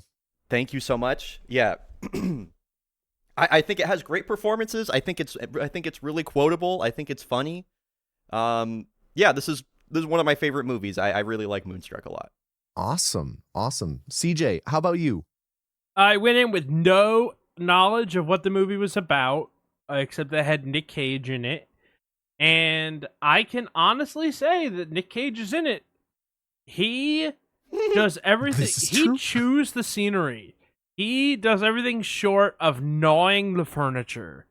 I lost my hand. I lost my bride. Why does he use a shovel to make bagels? And then I feel like he's the most able-bodied, one-handed man in history because, the way his disability affects him is that he just puts his hand in his pocket. Literally, it does not come out. Literally, that's what happens. It's like this big thing where he lost his hand, and it's not really. The movie doesn't focus on it at all. Yeah. It's never relevant other than I symbolic lost my gestures hand. at one point. I lost my bride. Right? It's like, hey, can he have a wooden hand? Why, Nick? Don't worry about it. Okay, sure. Wait, Nick Cage is I here? want to reference this one scene from 1927 Metropolis. Yeah. yeah, exactly. And, the whole scene, it's so over the top. But like Bryon said, I know some of these people. I've met them. They are caricatures on a theme relevant to my life. So looking at the film and being like, oh, that's funny. That's there's pieces of this that they got eerily correct, right? And there are other pieces where I'm like, this is preposterous. This is it is a preposterous movie. This is insane. What we're talking about is fucking nuts. So, all that having been said, I did enjoy it, but I have other things that I'd like to poke at. Okay. Tommy, how about you? Hey, did you guys know that there are characters in this movie that are pretty much straight up people that you've met? Yeah. I was watching this and I could have sworn I knew half of this cast. Yes. It's so awesome. So a bit of a reveal for you guys. So yeah, I really liked this movie. It was a lot of fun. It reminded me a lot of a movie that is very near to me, but especially to Jade's heart, called While You Were Sleeping. A lot of parallels to that. And you know, I really had a good time with this on a first watch. And I word it that way because, guys, I actually watched this movie again in the past week. Oh, that's so cool. In fact, Jade and I watched it the day after I watched it with you guys. And funny enough, it was the 200th movie we've ever watched together. Yay! Oh, that makes me so happy. That's so really? Yeah. I mean, we talked a little bit on the show before about how Jade and I pick what movie we want to watch. But in short, we make a list of like 9 movies and we narrow it down. And for the 200th movie, we were like, what if the list was really big? So I was in charge of the list that night and I made a list of 27 movies and Moonstruck was one of them. And just through the process of narrowing down and elimination, Moonstruck ended up winning and was the 200th film we watched. And I loved it even more the second time. I think awesome. Just a really fun movie. The over-the-top nature of it, like big time, it plays like an opera without singing. And I think that's by design, especially with a lot of the subject matter and things going on in the background. And the fact that the movie opens with them preparing the Met and moving all of the pieces into place. So really liked it. I do have a lot to say about it, but yeah, why don't we hop into recapping it? So Bryon, you can take the recap if you would like. If not, then one of us will take over for you. Yeah, are we just kind of like generally hitting all of the plot points through the movie, or like how detailed is the recap generally? It does depend on movies. Some movies are a lot more detail oriented where it's important to hit all the little details. But you don't have to go like super like into detail on things. If there are scenes where, you know, we have a specific thing we want to call out and talk like specifically about something in that scene, we'll jump in, we'll bring that up. And same goes for yourself. If there's anything in a particular scene you want to call out, but then like just general stuff, like for example, I want to talk a bit about the score or some interesting plot points that are more pervasive through the movie. I'll bring those up after the fact. But like, for example, there's something going on with one of the walls in this movie in one of the specific scenes. So I'm going to stop us when we get there in the recap. But just generally, you know, you can keep it fairly surface level. Just whatever you think is necessary to explain the plot. I will attempt it. And if y'all want to like do a different recap, like that's totally fine with me. So. Oh no, you're all good. Okay. Usually the recaps do take us like over 10 minutes to go through. So. Okay, cool. All right. So yeah, a Moonstruck recap. The movie opens as we just discussed, with just kind of all these pieces for the Met, for this big opera that is occurring in the city. And I'm trying to. Oh my gosh, how does it? I'm sorry. I'm trying to get like so detail oriented immediately. The movie opens effectively with Johnny Camarera. I don't even know if it's Camarera. I don't even remember how to pronounce his last name. Camareri. So bad with names. It's like my big weakness. Is at dinner with the leading lady of the movie, Loretta, and ends up proposing to her over dinner, but with the caveat that they cannot get married until he returns from Sicily because his mother is dying. Loretta makes him, or at least asks him to at least get on his knees. He doesn't want to because he's going to ruin his suit. It's a whole scene in the restaurant. Even Bobo, one of the waiters there, is like, he's been such a good bachelor for so long. Like, this is so tragic that he's proposing. Anyway, Loretta says, yes, Johnny, in front of all these people, I will take your hand in marriage. I will be your wife. I will marry you. Everybody claps. And then it's like literally immediately from the proposal, Loretta is driving Johnny to the airport, where he goes off to go be with his mother who is dying, and Loretta watches the plane taking off as this older woman to her right is like cursing it because her sister, who like took a man from her as a joke like 50 years ago, was on it and had just told her that again she did it as a joke, and so she's cursing it to fall into the sea. And anyway, so let's see, from the plane scene, Loretta comes home and tells her dad, I believe she tells her dad that she got married, and Pop is like, Pop is, or not, engaged, excuse me. And Pop is like, basically like, that guy's a pussy. What are you like? It's effectively what he says. And oh my God, one of my favorite quotes from the movie. She shows her dad the ring, and he's like, "That's a pinky ring," and she goes, "It's temporary," and he says, "Everything is temporary," and it's so good. One of my favorite lines in the movie and one of my favorite scenes.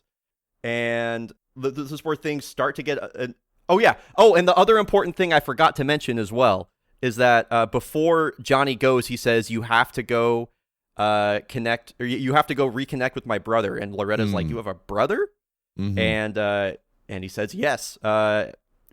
Also, there's some great foreshadowing when he says like, "It's been 5 years," and then he looks at his hand holding out the 5, and he's like, "Oh." Anyway, great little tidbit there that I love every time. Anyway, so next day, or let's see, no. I'm sorry. This is me recapping right now. I've seen this movie a million times and I'm still all over the place. They go upstairs to wake up Rose, her mother, to let her know that she's engaged. And I love when they wake her up and she just goes, "Who died?" That is just like my nanny was like the exact same way. So, is there anything else I'm forgetting? I'm just saying, you wake me up in the middle of the night, someone better be fucking dead. Yes. Or at least seriously hurt.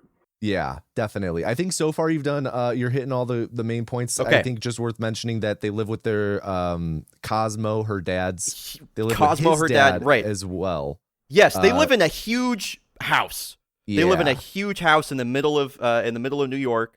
Yeah. They have Cosmo, which is Loretta's dad, Rose, which is Loretta's mom, and then I don't know the actual name of their grandpa, basically, but just their grandpa, and then also he has 3 or 4 dogs. Something like at least. So yeah, they go ahead. I was gonna say, I think then the one other thing is just to hammer home some of your points, because I think it comes through a little bit. Like, they really build up Johnny, her fiance, to be kind of like almost like a walking, like a 40-year-old baby. This dude has no clue how to do anything at all. Like, no, he's a complete anxious wreck. Yeah. Complete anxious wreck, very concerned with his mother dying. That is ultimately. He didn't even propose right.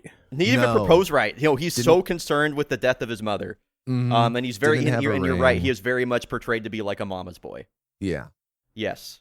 So, next morning, Loretta is having breakfast with her mother. It's time for her to make the phone call to this business where Ronnie, Johnny's little brother, works, in order to try and reconnect with him.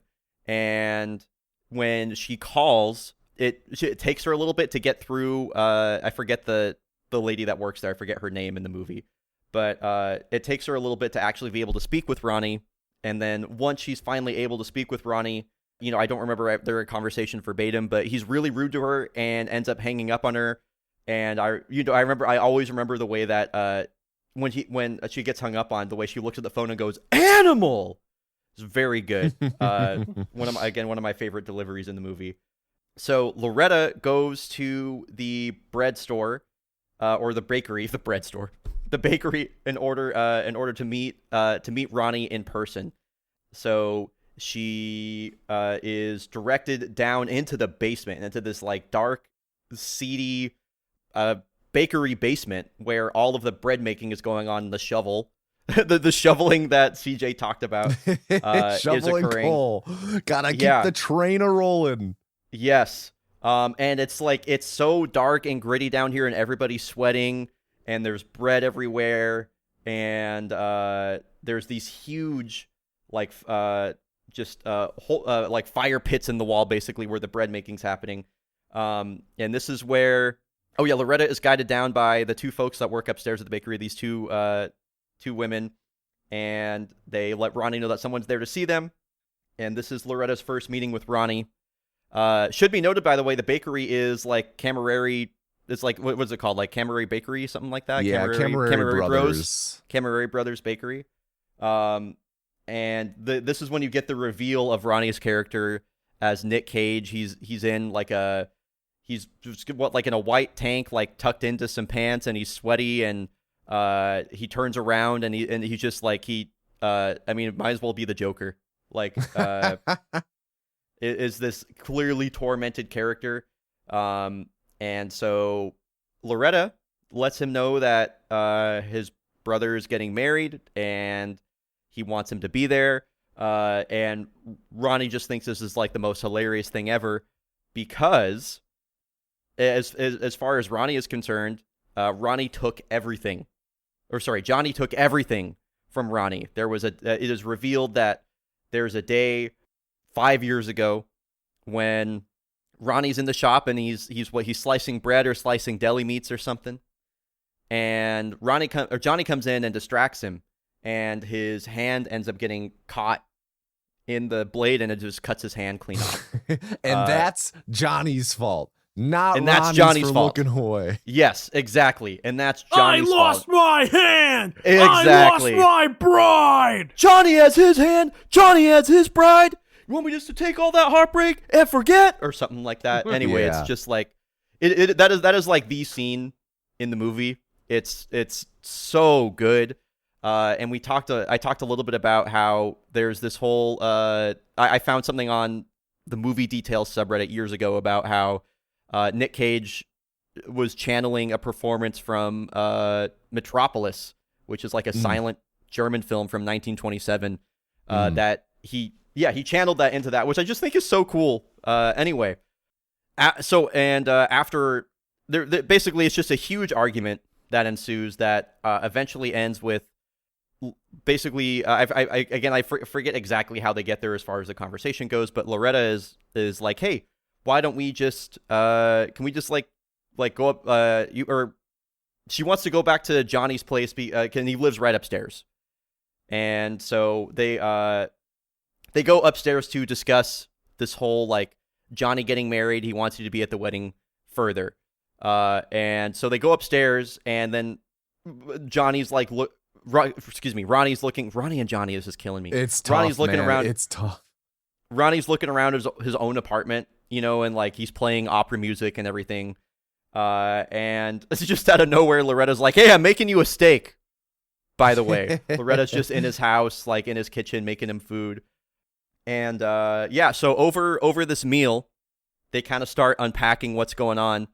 I love the conversation that occurs between them after, where Loretta is just kind of spelling out how Ronnie is a wolf, and he after his another central detail that we left out is after he cut off his hand, I forget if it was his wife or fiance at the time, also left him subsequently. I feel like we covered that. We did? Okay, I cool. lost my hand. I lost my bride. You're Johnny right. has that was covered. Hand. Johnny has his bride. You're right, actually. And so Loretta is basically saying, like, you're a wolf, and like your bride didn't leave you, like this was your only way out, like you cut off your own hand to escape a failing relationship. And Ronnie's like, what are you doing? And she's like, I'm telling you your life. And so she just talks about how, like, the reason you've been alone for so long is you're scared of that wolf that will cut off its own paw in order to, like, escape something. Like, you're just wondering, like, what am I going to do next if I get myself in a position that I feel like I can't escape? Of which, Ronnie's response to that is to stand up, completely flip the table over, and then, of course, run his fingers through his hair, and pick up Loretta and say, son of a bitch, and then take her to the bed, and then they have sex. Where are you taking me? I don't care. I don't care. I don't care anymore. Yeah. Oh my God. And the quotes here are so crazy, where she's like, I want you to leave nothing behind. And he's like, I will leave nothing left, or something like that. Like, it's, again, super over the top, super absurd. And then I believe do we cut to dinner? Back at yeah, we do. Loretta's house here? There is also some stuff before this where we kind of establish, but between Thank when you. they're in the basement and go upstairs, there's some stuff with Cosmo that we check in on, where like we learn that Cosmo is having an affair. Yes. Yeah. Wow. Sorry. That's is- super. It's super hard for me to keep all this in order. No, you are totally good. You're totally good. But then Yes. after that, it then does go to the family dinner. Okay, you're right. We do see a scene with Cosmo where one of the running like beats throughout this entire movie is that Loretta's family is super rich because Cosmo is a plumber. And apparently, I guess just like being a plumber in the 80s in New York just meant that like he reloaded. It's alluded to multiple times, and we actually see him quoting this couple in their residence that their pipe is crap, and there's three good kinds of pipe. There's three kinds of pipe. There's whatever the couple has, which is garbage, and then what there's a second one which is good. And unless something goes wrong. Copper. And then there's copper, which is the only pipe I use. Yeah. Because it's the best. And he quotes them for, what is it, $10,800 or something like that, which you inflation like calculated over $30K to be over $30,000. Yes, and then we do find out that Cosmo in the scene after is having an affair with some other woman. And then I believe in that. Now did I miss anything, or now do we cut to dinner? No, then we go to dinner where we talk about like the moon and stuff. Right. So Loretta is still over at Ronnie's place, but the family is having dinner without her, and we're introduced to some other characters in their family. And again, I'm terrible with names. I forget do you remember the names of the other two? It's I believe the it's aunt Cosmo's and the uncle. The aunt and the uncle, Cosmo's brother, and his sister-in-law. And Cosmo's brother is talking about how a story he remembers. So it's really funny. Cosmo's just gotten back from this date with this woman he's on an affair with, and his brother is going on and on about how hard he tried to woo Rose, and how he would be like outside of her window, and then he talks about this one memory he has where the moon was so bright and it shined into his room, and he got up to look out, and it was just it was huge. And then he sees Cosmo looking up into Rose's window, and he thought in his sleepy stupor that Cosmo had brought the moon over as a method to try and win Rose's affection, and he called it and he said it, and he calls it Cosmo's moon, basically is what he says.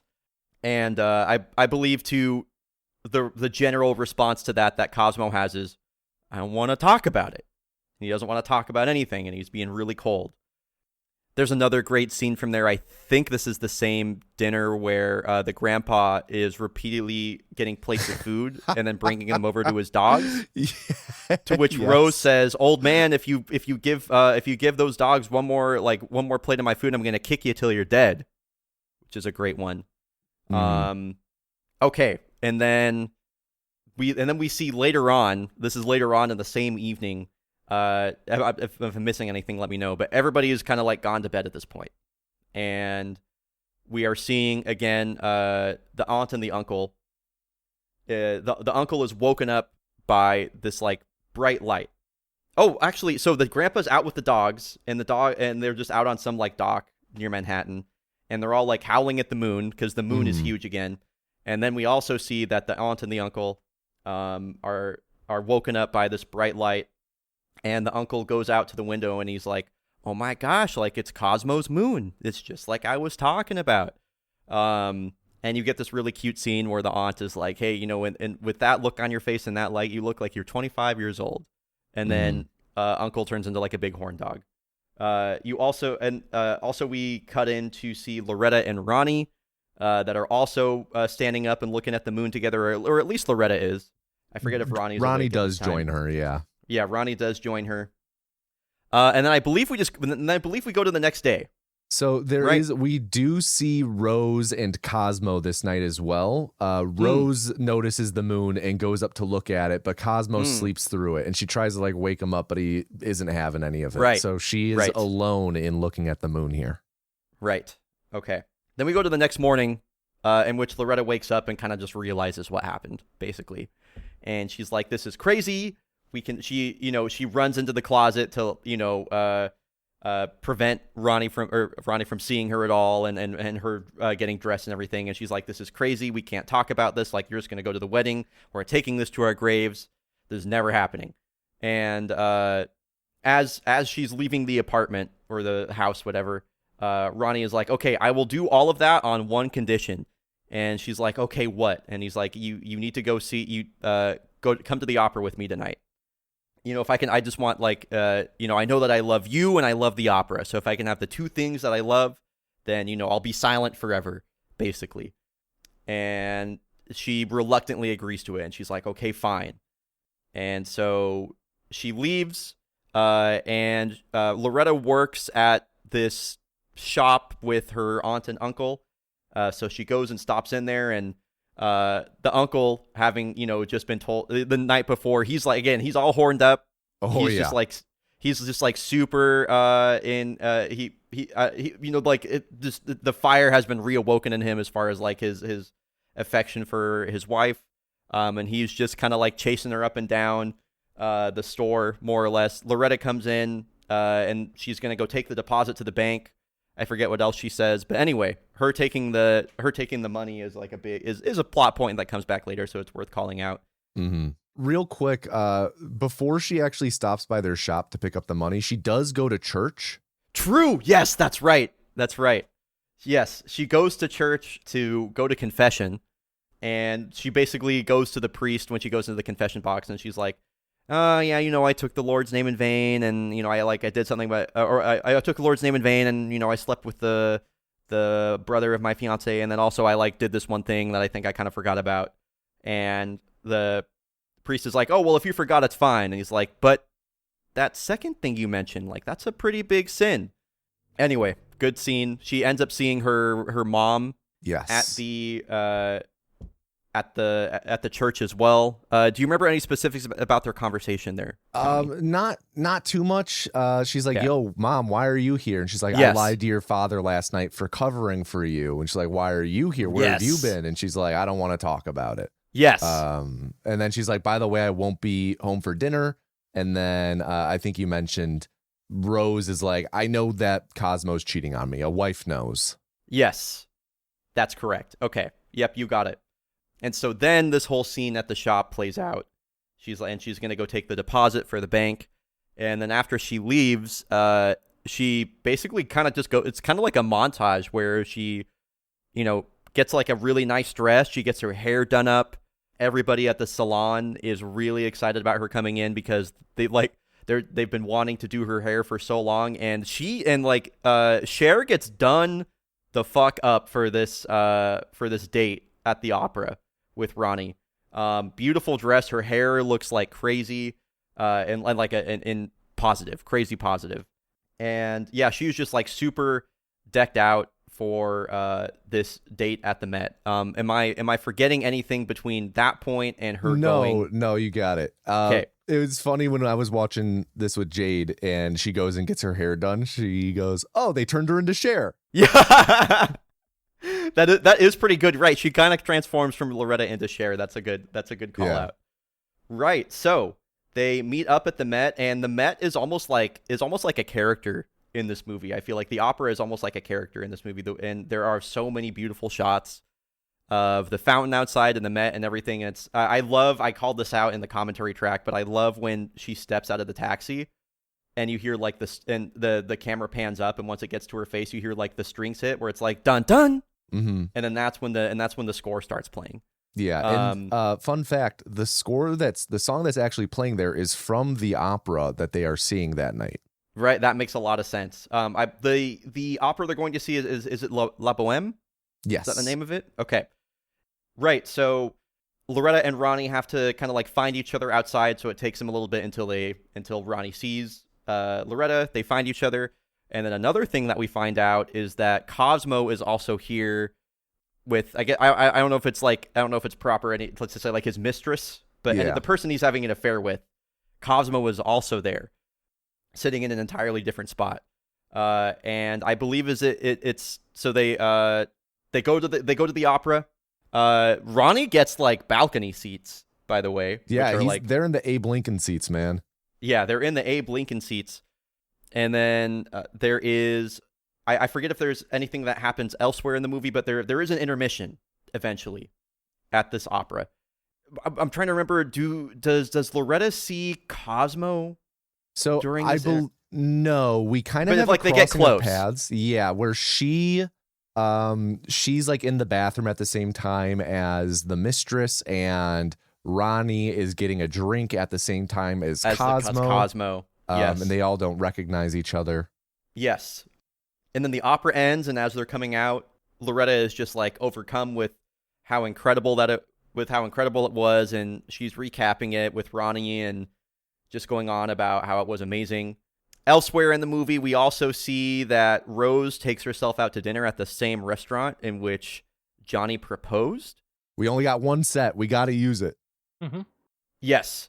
And she ends up seeing this other guy we didn't talk about earlier in the movie, but he's this older professor that dates his students. And at the beginning of the movie, he gets like, water or wine thrown on him when the person walks out on him mid-dinner.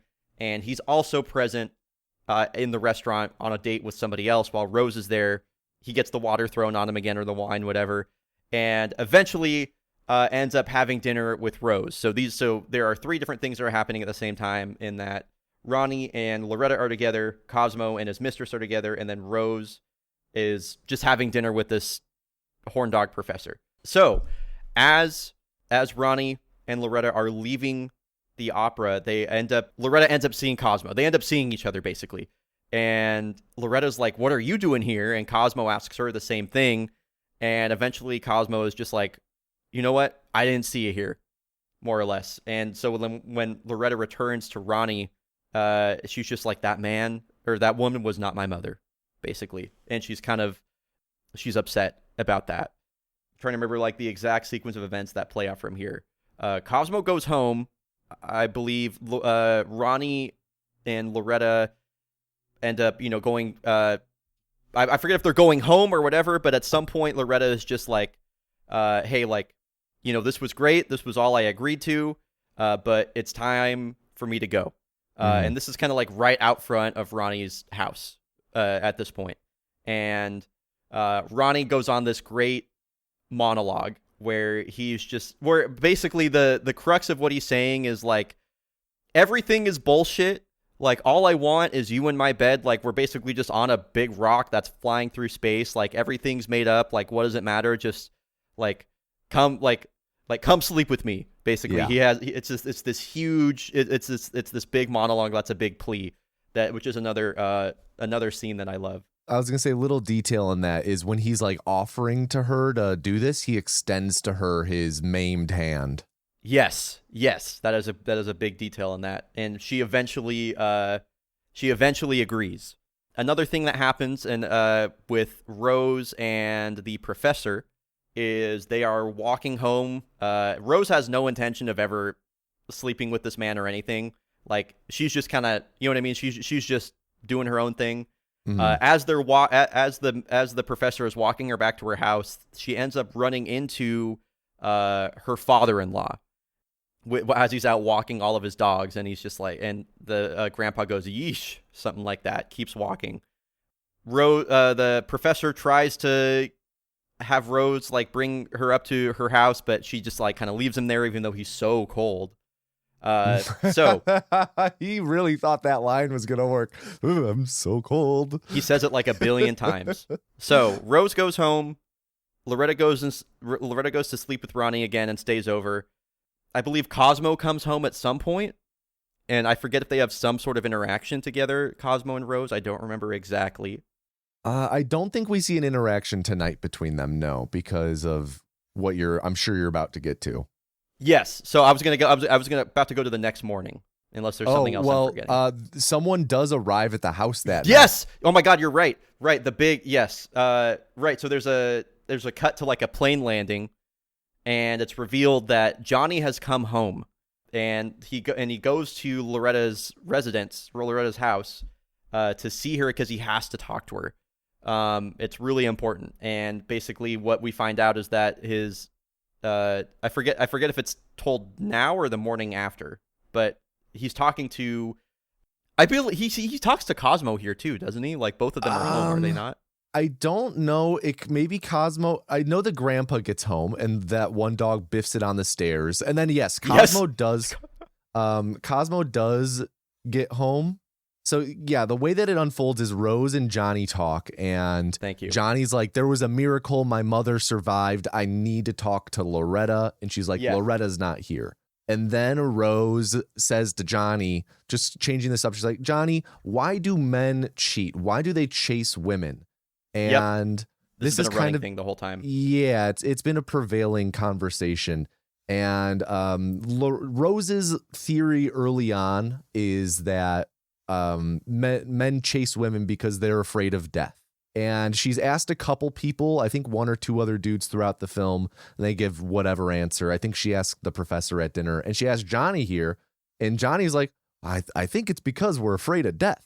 And she's like, thank you, you got it. Thank you, that's the answer. Yeah, that's the answer. Then, and it's like right then that Cosmo gets home, and Cosmo like walks into the doorway, and she's like right away like, Cosmo, you're gonna die just like everybody else. Yes. She just opens with that on him. It's so good. Right. Anything else? Anything else that happens before the next morning? No, just Johnny's like, all right, well, I'm gonna head out. I'll be back in the morning to talk to Loretta. We need to talk. Right. So, the next morning, I forget if Ronnie and Loretta have any sort of conversation, but what I do remember is Loretta walking home, with the music playing again, and she's kicking a can down the road. She's like still completely dressed up and everything.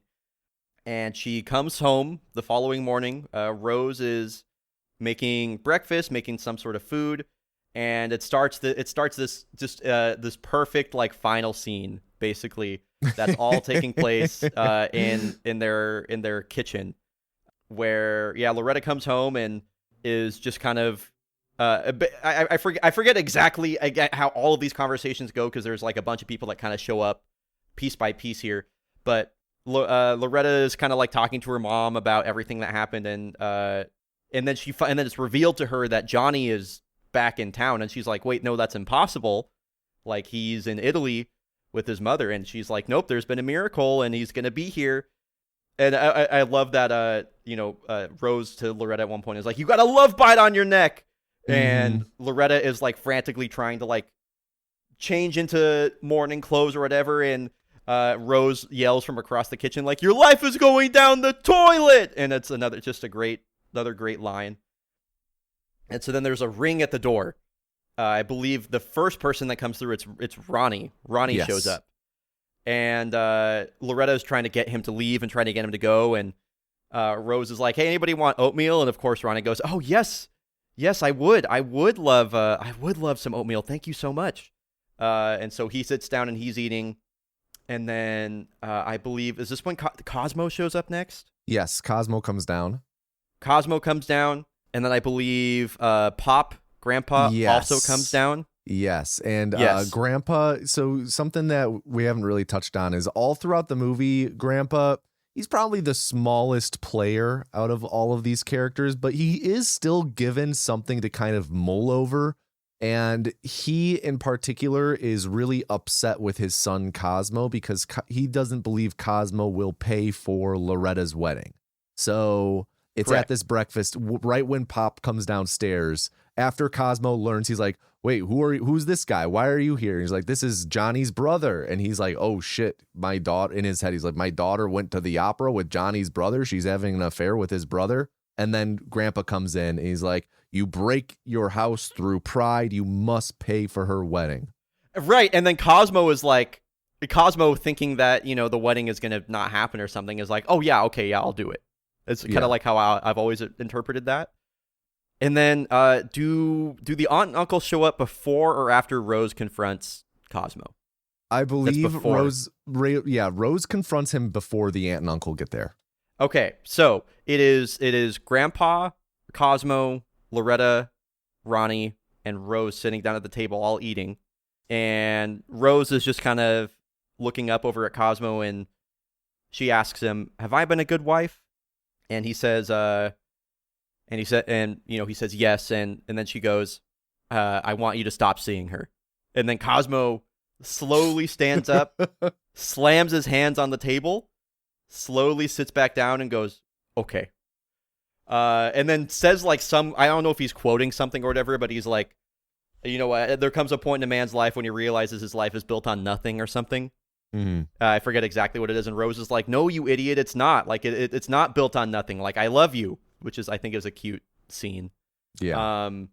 Door rings again. And at this point, everybody thinks it's going to be Johnny. But no, it is the aunt and the uncle. And they're like, Loretta, do you have anything that you want to tell us? And she's like, and basically eventually she's like, oh my god, the deposit, like I forgot to deposit the money in the bank. And they're like, see, we never suspected you, blah blah blah. Yeah. When I watched this with Jade, another great quip that she had was, man, they showed up ready to have the hardest conversation of their life. They were ready to confront their niece about stealing money from them. They're just so dour when they walk into the door. Yes, it's really great. Good. It's really, really good. And so everybody's sitting down at the table at this point, and then that is finally when Johnny shows up, and the aunt goes to get the door, and she comes in and she's like, it's Johnny Camerari, and like everybody kind of knows that something is up because again, both Ronnie and Loretta have these fat hickeys all over their necks, and Ronnie shows up. And basically tells Loretta, like, we can't get married. My mother recovered. It was a miracle. And so because of this now, like, we just can't get married. Otherwise, my mother will die. Mm-hmm. The marriage is off. Right. And then at which point Ronnie is basically like, immediately proposes to Loretta. And even goes as far as to use the same pinky ring that Johnny had given her originally, of which to Loretta says yes, and everybody's like celebrating. And my favorite part is when Grandpa is crying, and I forget who asked him like what's wrong, and he's just like, I'm confused, because he has no clue as to like anything that's going on. We had a great moment in the commentary track when all of this is going on and he's crying and CJ laughs and he's like, I bet he's so confused. Yeah. And it was right after that he goes, I'm so confused. Right after. And then you had another one right after where you were like, you're part of the family now, Johnny. Yes. And someone comes over Johnny's kind of over in the corner while everybody's celebrating this new marriage. And yeah, I believe it is the grandpa that comes over. Him, right? And he's like, hey, you're part of the family now, like join in, like, you're Ronnie's brother, so yeah, you're now also a part of our family, which I think is really awesome. And then the camera then we cut to like this shot of, what I would assume is like the some of their ancestors and their family, maybe the original folks that came over from Italy. We're not told who they are. But it like slowly zooms in as like everybody's celebrating in the background, and the score for the movie plays, and credits, I think. Yeah. Great job, Bryon. Great recap. I hope so, dude. I felt like I was talking for like 3 hours just now. You did great. Yeah, it's in my experience, my voice is always like strained at the end of a recap. Okay. I have no idea how long that actually took, but thanks for putting up with that. Because yeah, I remember when you were like, hey, if you want to do the recap, I was like, oh yeah, I've seen Moonstruck a billion times. I can do the recap. That shit was hard. Well, you did good. You did good. So thanks. How about we, I guess, jump into some other points about the movie?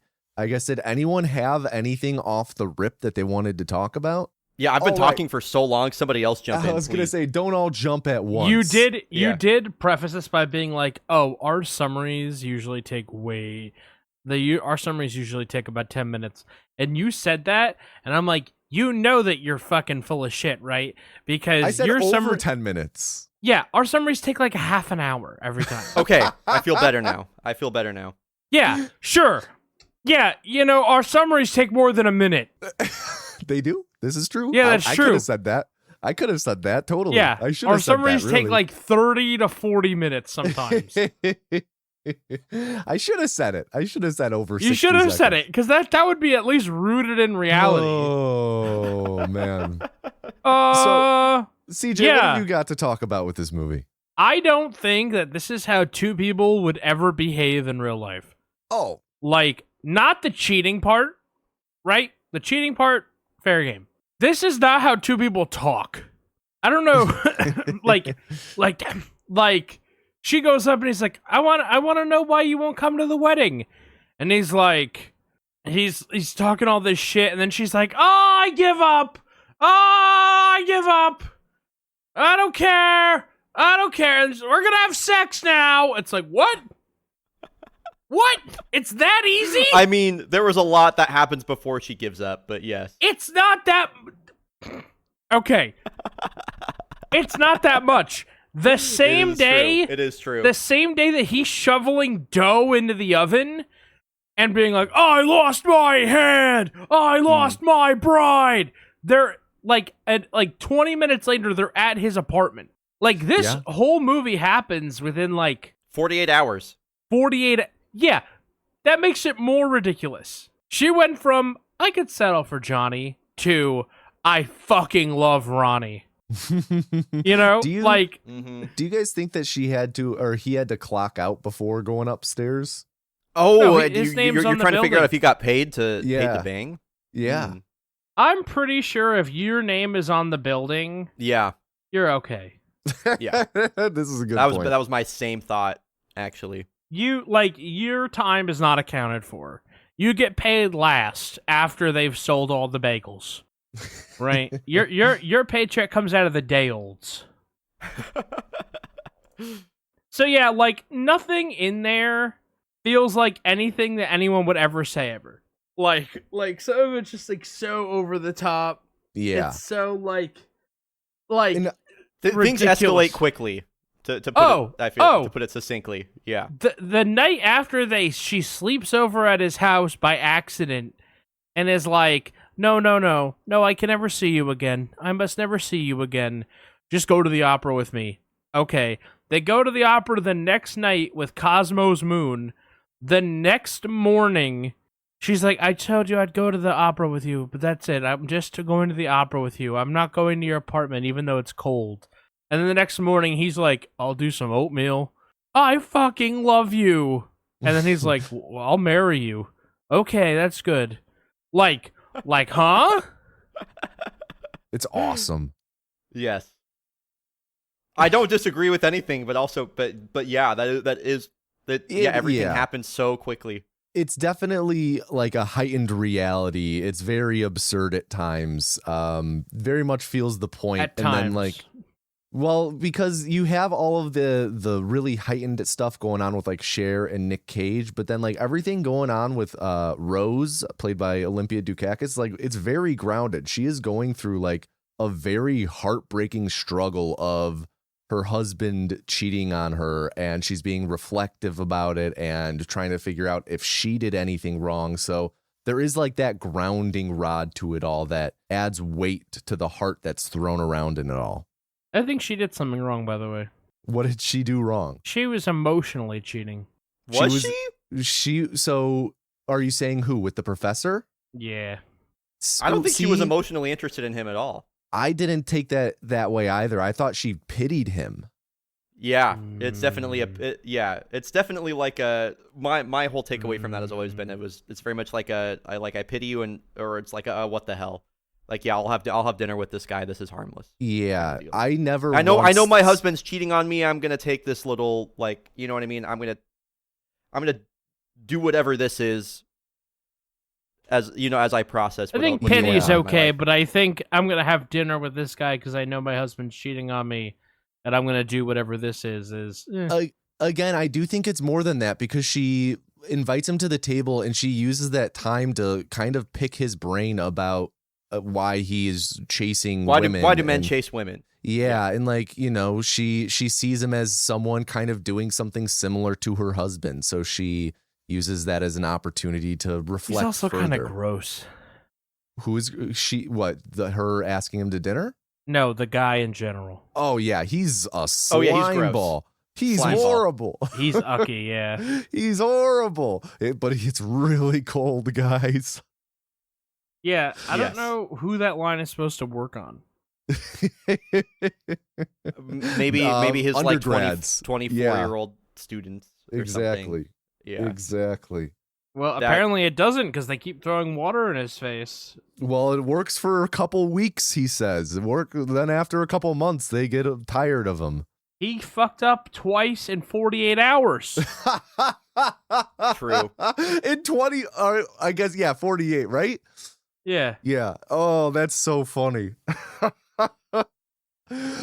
Oh, God. It's definitely funny watching this movie again when I had a fully formed frontal lobe and realizing just the short period of time that it takes place in, because when I was a kid watching this, like it feels like the movie takes place over like 2 weeks or something.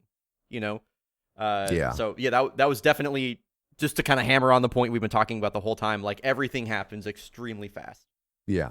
So something, talking about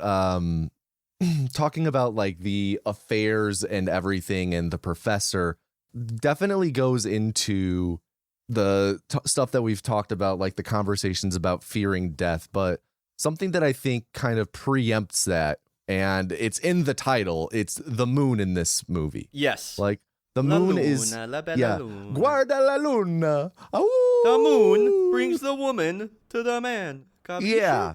So I guess, what was your guys' read on the moon in this movie? Did it signify anything more to you? Did it provide anything as a motif? What's up with it? What's up with that moon, guys? What's up with that moon? What that moon do? It's almost portrayed as this as like a Cupid type character. You know what I mean? Like I love the way that it's romanticized more than anything else. I don't really I don't know, Tommy, I'd love to hear some of your thoughts on this, actually, especially if I'm definitely with you on it being almost this like Cupid type character. To me, it was like very representative of this idea of love, right? yes. And like the night where everyone wakes up to look at Cosmo's moon, as they were Cosmo's talking moon. about it. Everyone basks in it in a way, except for Cosmo. Cosmo, Yes. being in Yes. an affair, kind of is in denial of the moon this entire movie. The denying of the moon story at dinner. At Yep. one point, he gifts his mistress the bracelet that like has stars and birds and literally like a moon hanging off of it. And Right. there's, in their conversation, they kind of pose this idea of like, oh, where are the birds flying to? And he's like, oh, well, birds fly to the stars. Even though like saying birds flying to the moon is right in front of him, but he denies that. He's like not in this relationship with his mistress for love. He's like keeping the love out of his life, while Rose like has to soak in that moonlight on her own. She is in love with her husband, but it's not reciprocated at the moment. Loretta and Ronnie are basking in the moon together, like as they fall in love, which actually, kind of jumping ahead in something else I wanted to talk about, the opera that they go and see. I did go ahead and like read a synopsis on it. At Yeah. the end of Act 1 in that opera, the two of the main characters, they realize that they are in love while they are very intentionally under moonlight together. So like a lot of parallels there. And then of course, like Does the not uncle, surprise me at all. Yeah. yeah. And the uncle, like it rejuvenates their love life. They are all over each other. It's like, he realizes like he's falling back in love with his wife. Not to say that he was out of love with her necessarily, but that love is deepening at this stage in their life again. So like there was a lot of it there, and it's present so much throughout this I'd say like from the night of Cosmo's moon and on, it's there at the Met. It's like at one point we have like a dissolved transition, and it's there during the day. Like it's just this Yes. looming figure that symbolizes this love that is now in Loretta's life. I love that takeaway of it, and it's such like I feel like it's such like a central character in the same way I feel like that the opera is. Yeah. Yeah. of this movie. I think that's a really great takeaway. Thank you. But you know what is scarier than the moon? I didn't think the moon was that scary, but what's scarier? Dying. Which That is it. It is pretty now scary. kind of wrapping this back to Cosmo and everything. I really felt as though this like running conversation of these men fear death, that kind of felt like, you know, the other side of the coin to the moon in this. Because while like the moon is this thematic motif and like it has this weight over the story of like representing love, death is like very opposite of that and this determining factor. And it was particularly interesting on the rewatch the next day because the first words we hear out of Cosmo's mouth are, "I can't sleep anymore. It's too much like death." Like death really looms over this character. A line looms that you over Johnny. Yeah, it does. And like speaking of Johnny, like one of the lines you had called out when they're talking about Johnny's pinky ring when she's telling him that they're engaged. And she's like, "Oh, it's not the permanent ring. It's a temporary engagement ring." He's like, "Everything is temporary." Everything is temporary. Yeah, and then like when they wake up Rose, the first thing she says is, "Who's dead?" Who like died? death really looms over this. And then later in that scene, another thing that I jotted down, once Cosmo leaves the room, Rose says to Loretta, "He didn't used to be so cheap. He thinks if he holds on to his money, he'll never die." Yes. So it's very clearly something that preoccupies Cosmo. And because of this fear of death, he does not reflect on all he does have in his life, the wealth of love around him. And that's kind of, He's always chasing things that are trying to make him feel alive. Yes, exactly. And that's the crux of the conversation with Rose at the end, where she's like, "Have I been a good wife?" Like, and he's like you said, like, "Well, my life is built around nothing. I have nothing." She's like, "No, you don't have nothing. You have us.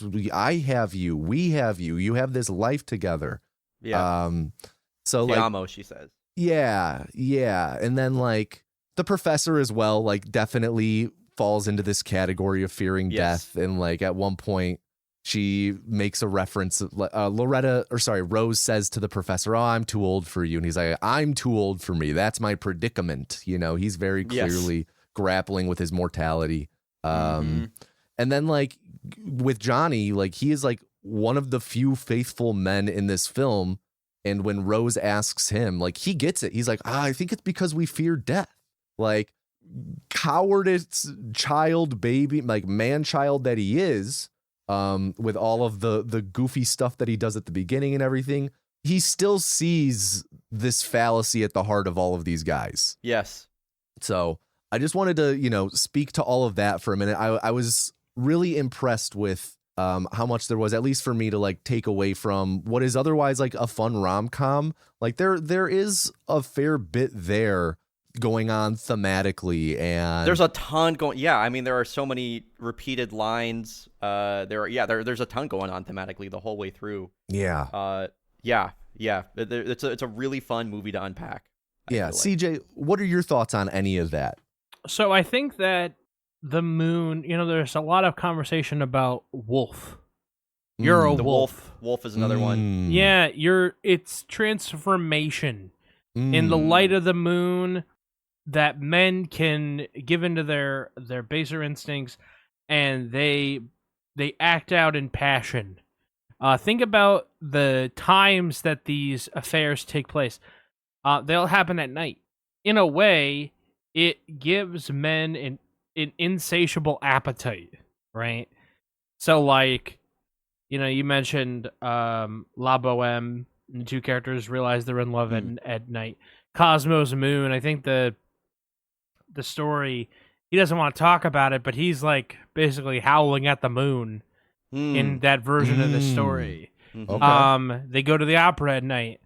You know, she stays over at his house overnight. You know, everything that happens, the affair happens at night. That they go out to dinner. The wife goes out to dinner at night.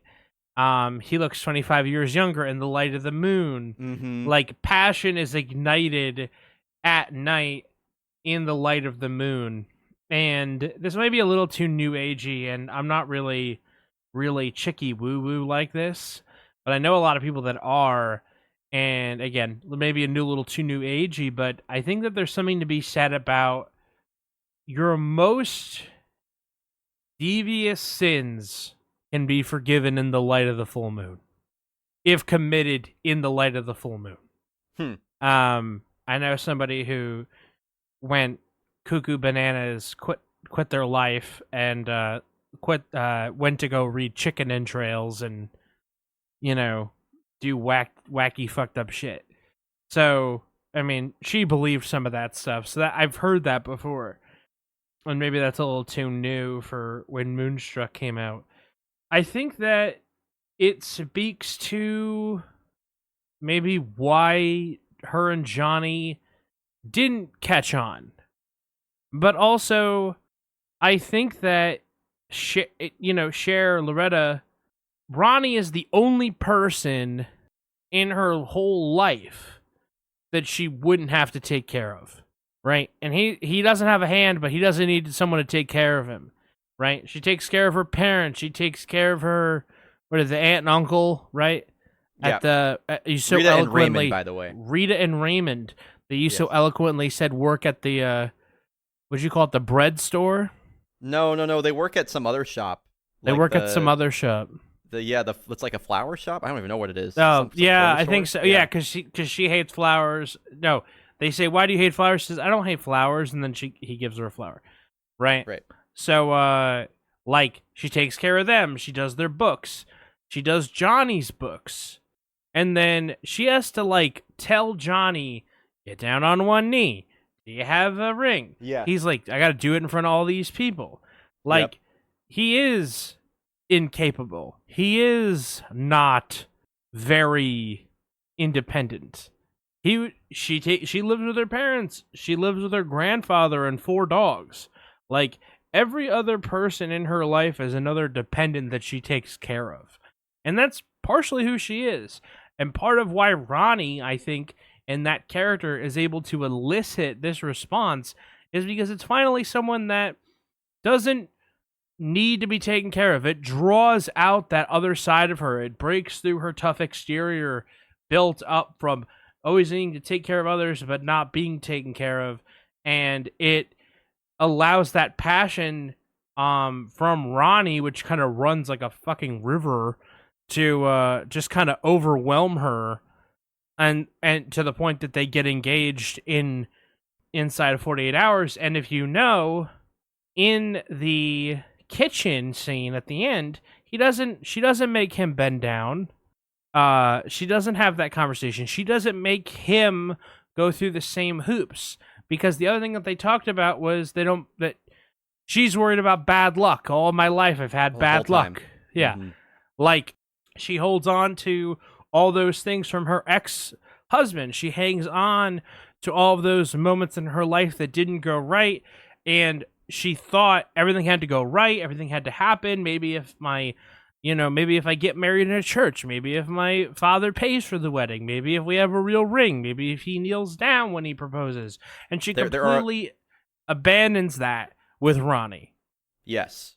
There are a lot of exterior structures that she feels beholden to, whether that's family, faith, or whatever, that she feels are going to determine how her life goes. And yeah, I feel like it's Ronnie that is that reveals to her that, he quite literally says the storybooks are bullshit, right? Mm-hmm.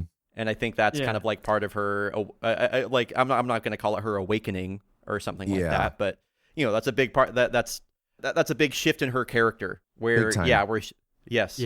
I'll go even a step farther to say that if Ronnie is the moon, that Danny Aiello, Johnny, is the sun. He is the portrayal of what masculine energy, quote unquote, is, right? But he's not wild. He doesn't draw those things out of her, right? He needs her, right? And why does he need her? Because he needs her because he looks to his own inevitable end.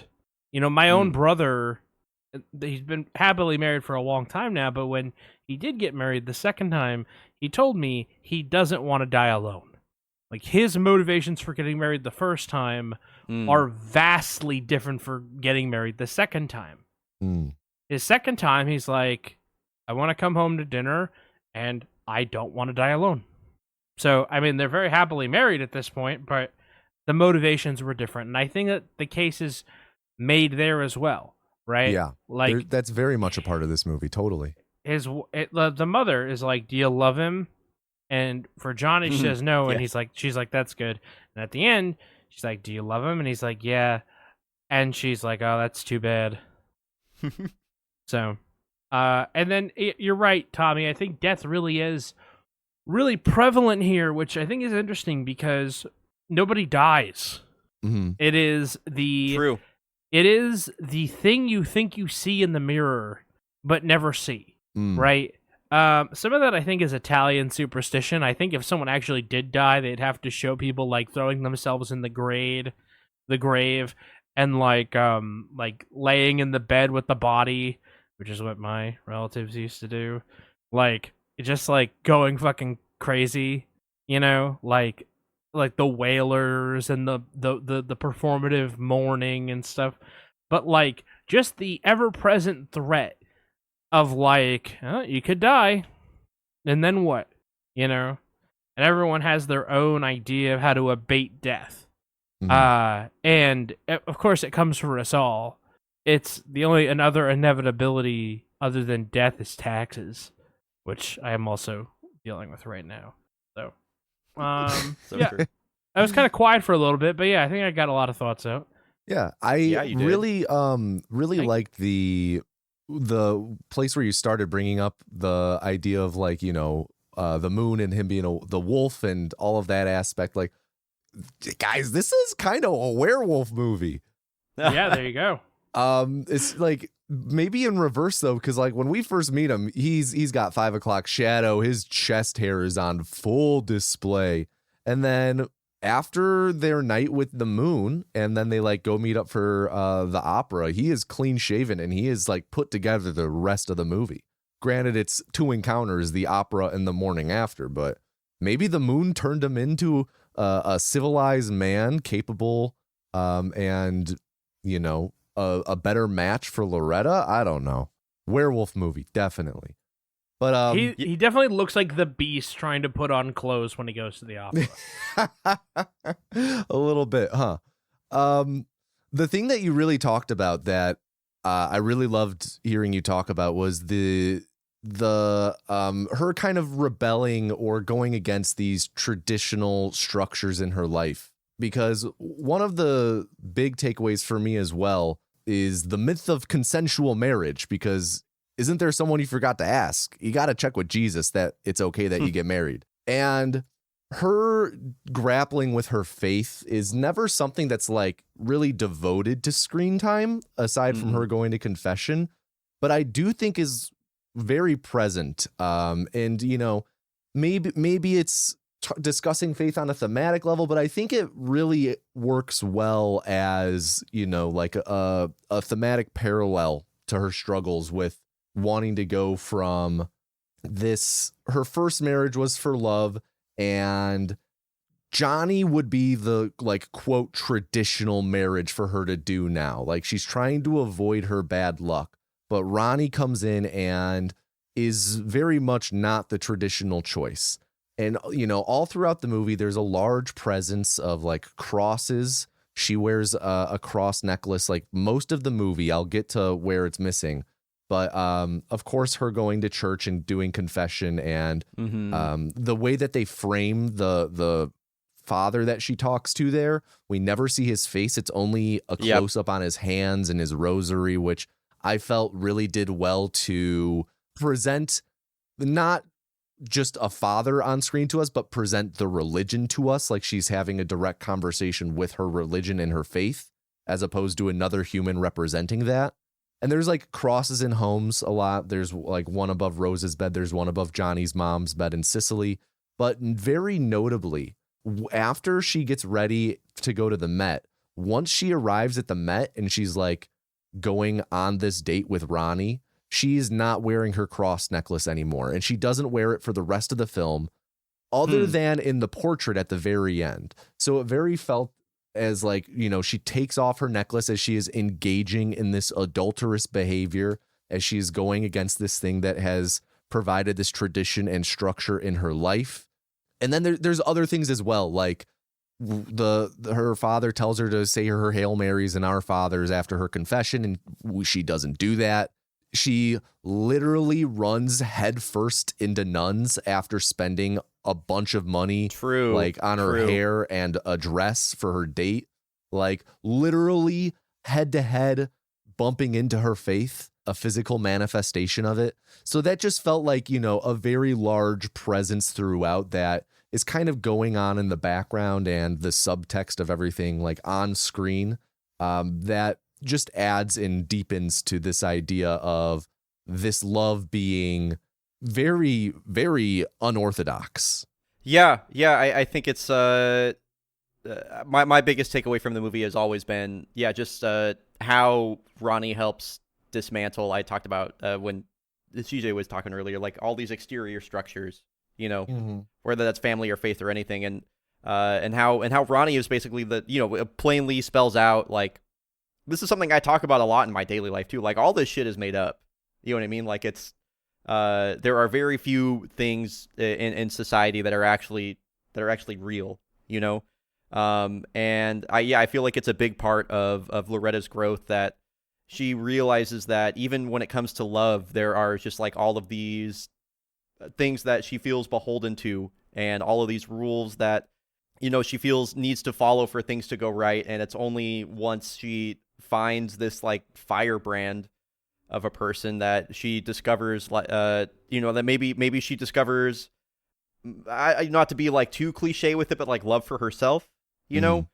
I feel like I feel like Ronnie is just such a beacon for her, as for like that it is okay to go outside the lines, or it is okay to I'm not really sure exactly where I'm going with this, but I feel like he helps redefine like what she feels love is, and even like how she perceives herself, which I think is really cool. And it feels like a very what I like about it is that it feels this movie has always felt really honest to me more than anything else.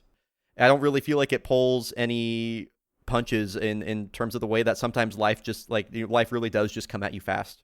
And love isn't always and I really like that it's, you know, it's not necessarily, I mean, it is a happy ending, but also it's just like the whole thing is kind of fucking crazy, right? Yeah. So yeah, definitely something that, especially as somebody that grew up in a Catholic household, that I really appreciate about the movie. Definitely. And going alongside all of that and everything you said, another thing that's like kind of in hand with her faith and everything is the idea of luck, and specifically bad luck. I know that was something that we've kind of referred to a bit. I think that also plays into a lot of it as well, especially in the dialogue. Like she talks about how her first marriage, they did nothing traditionally with the wedding. They didn't have a reception. She married like for love. And that plays into all of those things, like the structures around her, like you had talked about. And also Nick Cage straight up says at one point he doesn't believe in luck, just like, again, personifying being that person to unlock some things. And then just kind of playing into the luck. Something else that I think is just worth calling out as a little thing, a little culture, is they every time they drink champagne, they drop sugar cubes into it, which is it's Italian superstition for bringing good luck. Oh, so fun. Even I didn't know that. That's awesome. Yeah. And it certainly is good luck that Johnny's mom didn't die. But I do have a question for you guys. Help me reason this out. So Johnny and Loretta get engaged. And he's like, okay, I'm going to go, though, because my mom is in Italian hospice and I want to be there for her when she dies. And I'm going to tell her we're getting married like once she's peaceful and just about ready to go. I don't want to tell her too soon because her heart will go out. So he then eventually tells his mom that they're getting married, and she miraculously rebounds, right? And makes food for everybody. Yeah, makes food for everybody. So he goes home and he's like, guys, Loretta, we can't get married because I don't want my mom to die. But his mom got better when he told her he was getting married. So wouldn't he be like, we gotta get married tomorrow? My mom loved the news. In fact, it healed her. So is he like unknowingly trying to kill his mom through breaking off this wedding? Like he's trying to put her she back has into hospice? so much control over his life still, right? even from thousands and thousands of miles away on the other side of the world. Yeah, like he feels so I keep using this word. He feels so beholden to whatever, to her wishes, right? He couldn't even have a conversation about when his own wedding would be scheduled because like he didn't know when his mom was going to croak, right? Yeah. So maybe he is trying to kill his mom. Yeah. Like I think that's not his intention, of course. But that's his subconscious. Yeah, through his actions, he definitely has a misread on the beat of the situation. Yes. But it just feels a little flip-flop from how he should logically be thinking. He is not a man of logic. No, not at all. And kind of going off of that, piggybacking off of him breaking off their wedding, I did want to just kind of call attention to this whole final breakfast scene. I noted it as crazy, stupid Italians because of, I think I called it out while we were watching. Like it was reminiscent to me of the movie Crazy Stupid Love, in how we have all of these people and all of their complicated relationships to each other, all just being in one place. And a bunch of, things that have been set up all movie are finally clashing and there's big confrontations. Man, are these people messy in the most entertaining way. Yes. Like, my God, if this was reality TV, this would be like the greatest reality TV show ever. Yeah, I think as far as climaxes go in a movie and the way that everything is set up, the amount of tension that exists in this room the entire time and obviously the way that they keep delaying Johnny showing up with like the doorbell ringing and it's somebody different every single time is really, really, really well done. And that's ultimately what I love so much about this movie is that on the surface like it's a romantic comedy, but at the end of the day like there are a lot of really incredible storytelling elements all the way through that make it so good. Yeah. Big time. And I think in the moment while we were watching it, I remember calling out how tense it was. And it's to the point where they even kind of address it in the film with the grandpa going like, somebody tell a joke. Yeah. Like the tension is so mounted. And of course, it wouldn't be an episode of The Film is Okie Dokie without us comparing this to the Alfred Hitchcock bomb under the table, just knowing that Johnny is coming. And whoa, that's a different type of movie, knowing that Johnny is coming, but I kind of want to watch it. Knowing that Johnny is going to arrive and Jane filled something in Pittsburgh. It's Tommy like snap and clapping or whatever and bumping into me, and I am just like so over it and me just like trying to walk away from you. Yeah. And it's like this is the experience of The Film is Okie Dokie. Like you just annoying me to no end. Awesome. It is the quintessential Okie Dokie experience. I think she might have posted that in the server actually. Yeah, she did post that in the server. You are at both times Jerry Seinfeld and Kramer. I'll take that as the highest compliment. Wow. Yeah, that's a pretty big compliment. Yeah. I stay George Costanza. You fluctuate. Thank you. I like to oscillate between the two. You definitely oscillate. No one could ever. You're a fucking fan, okay? Thank you. You pivot.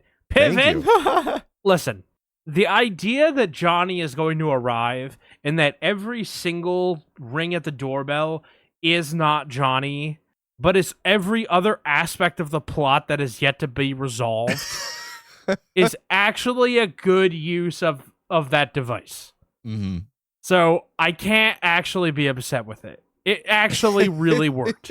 Yes. Like, it's a good way to resolve that problem. Yeah. And I like that it works really well to tie, like you said, tie up all of these things. And I love the fact that there were so many things to tie up. And, you know, someone could easily hear me say that and be like, well, that's what you should do for just overcrowd a film and tie it all up at the end. But like, you know, it was just every character had a little something going on.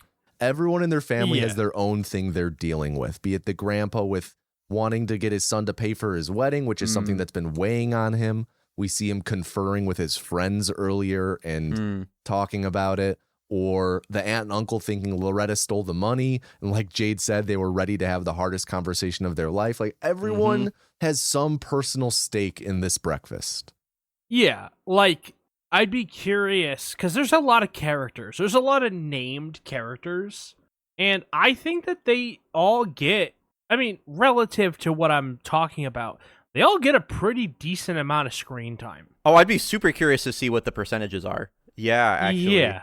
Like, obviously, 1, 2 is Cher and Nicolas Cage.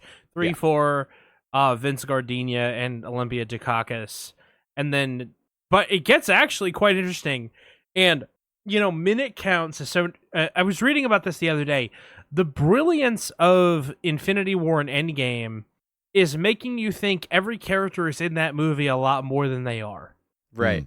That by the numbers, most of the characters are barely in the movies. Like Thanos, the first movie is basically a Thanos movie that has some of the heroes in it for some period of time. I think Captain America's only in Infinity War for 6 minutes. It doesn't feel that way. Right.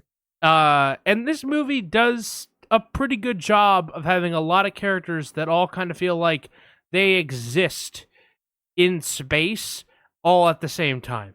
Kind of like how an actual Italian family feels.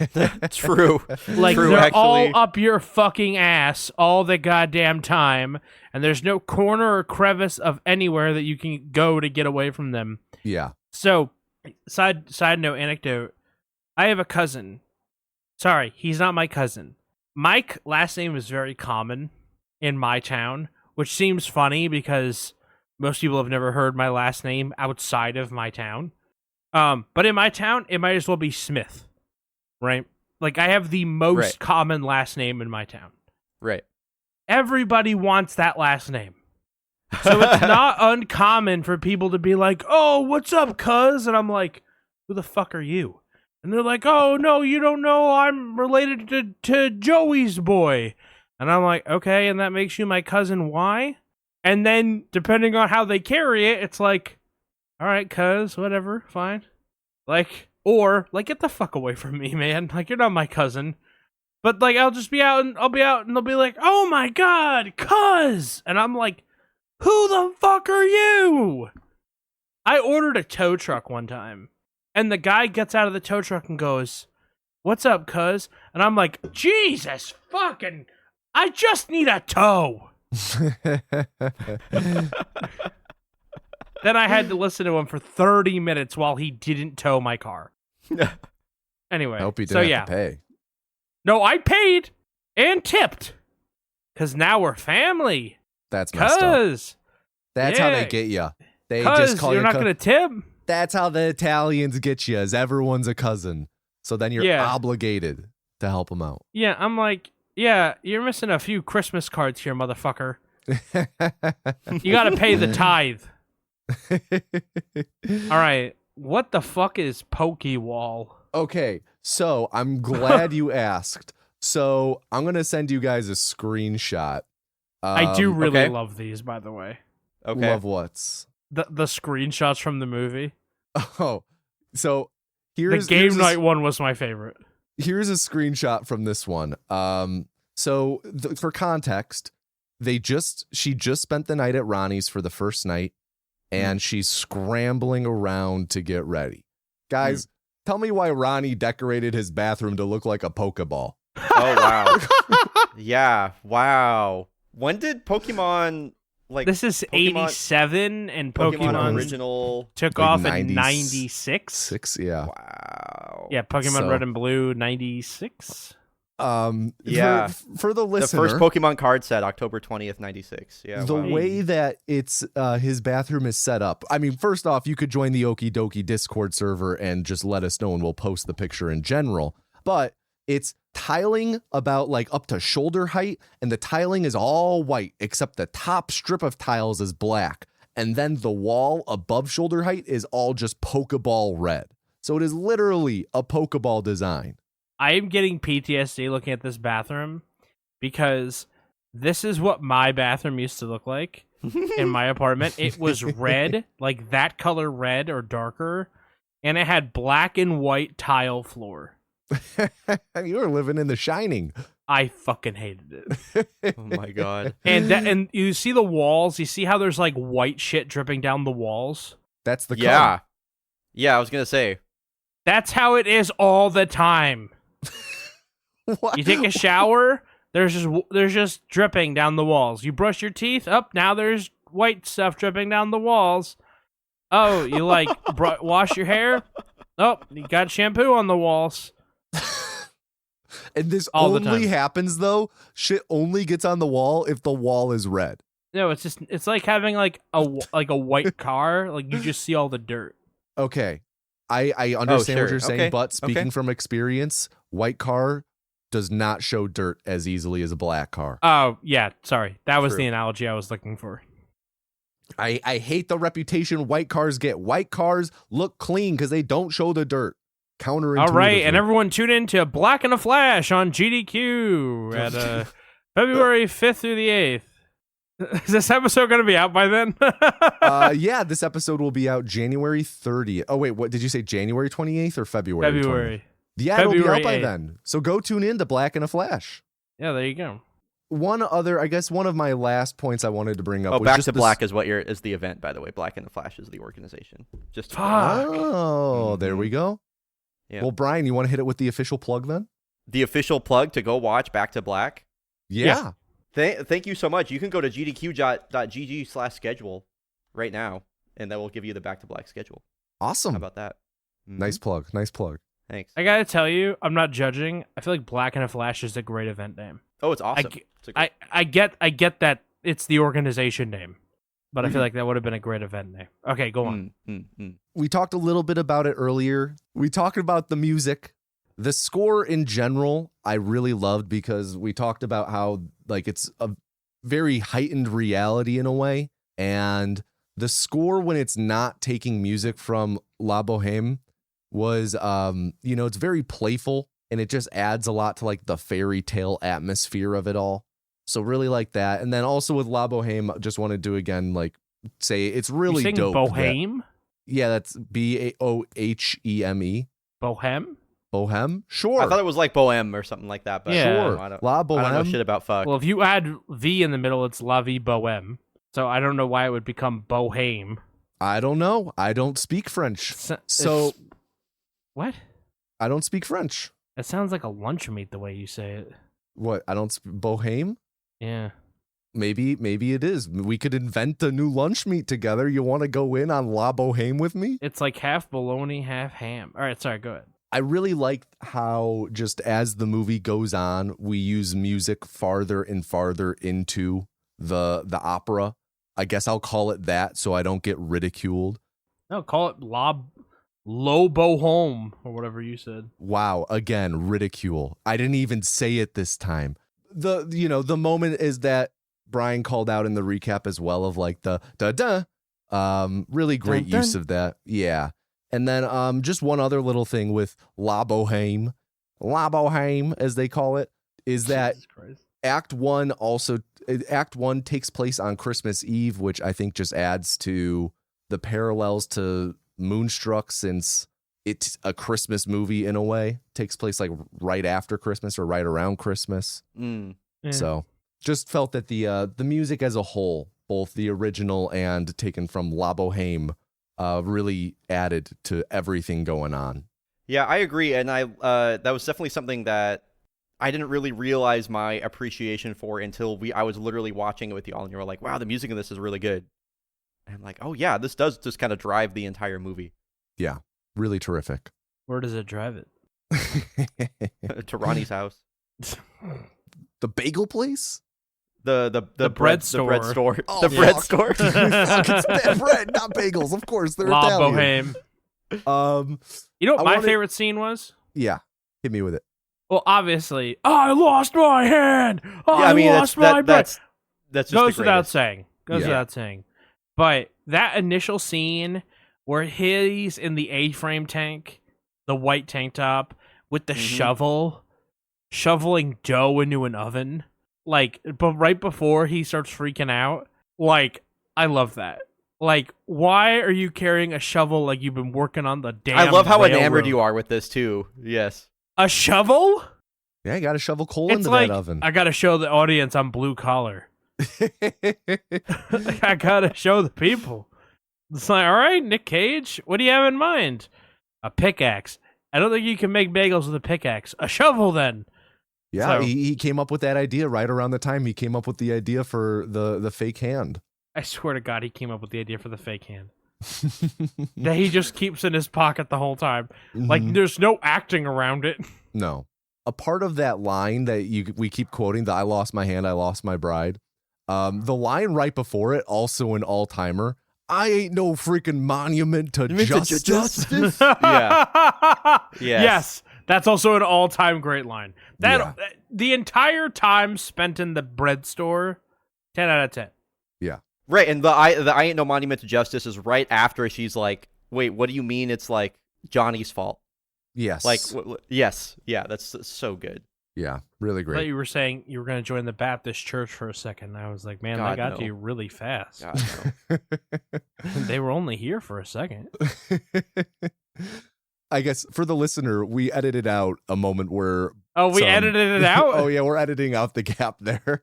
Oh yeah, yes, yeah. Literally, some folks from the Baptist church knocked on my door right as CJ was mid thought. It was really great. It was awesome. It never occurred to me that we were editing out, but that makes total sense. I'm sorry.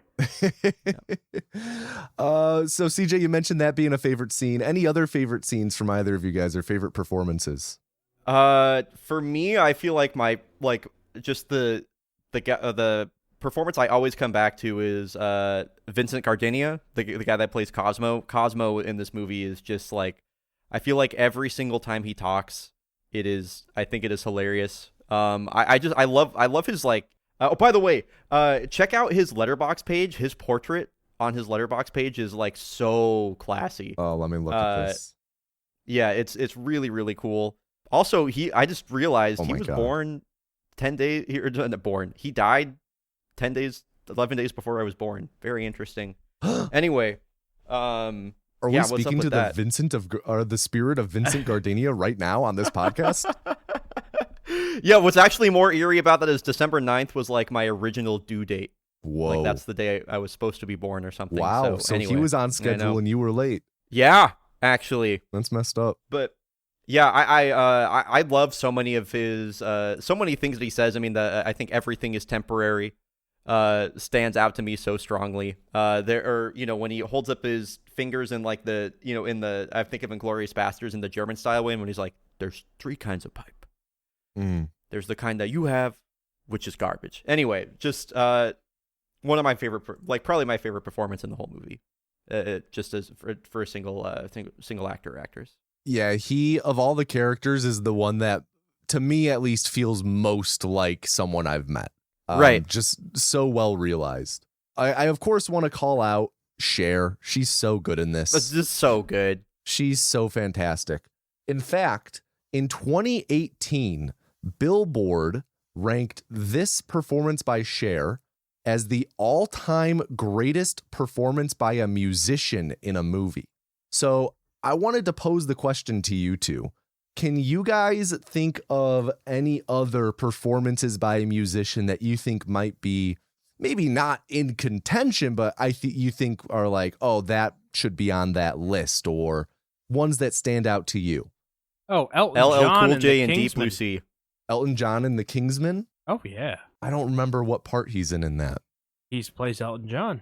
I guess I don't remember what his part was. I guess I don't remember that scene. What happened in that scene? He's captured because he does drugs.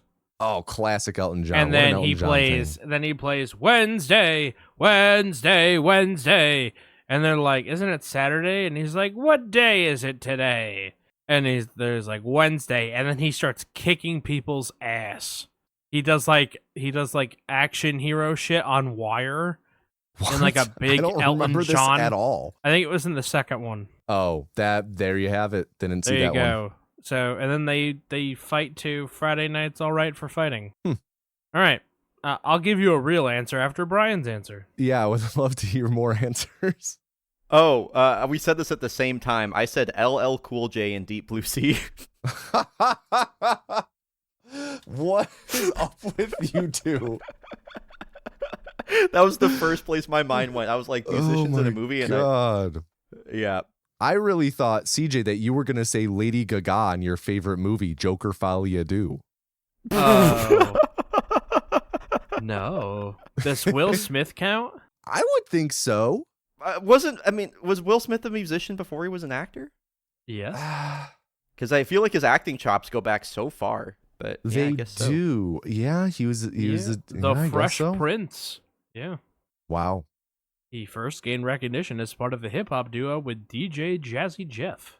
A couple people who came to mind that I did want to call out Drums, because please. they've been featured here on the film is Okie Dokie. Janelle Monáe, of course, was in Glass Onion. I thought that was a pretty good performance.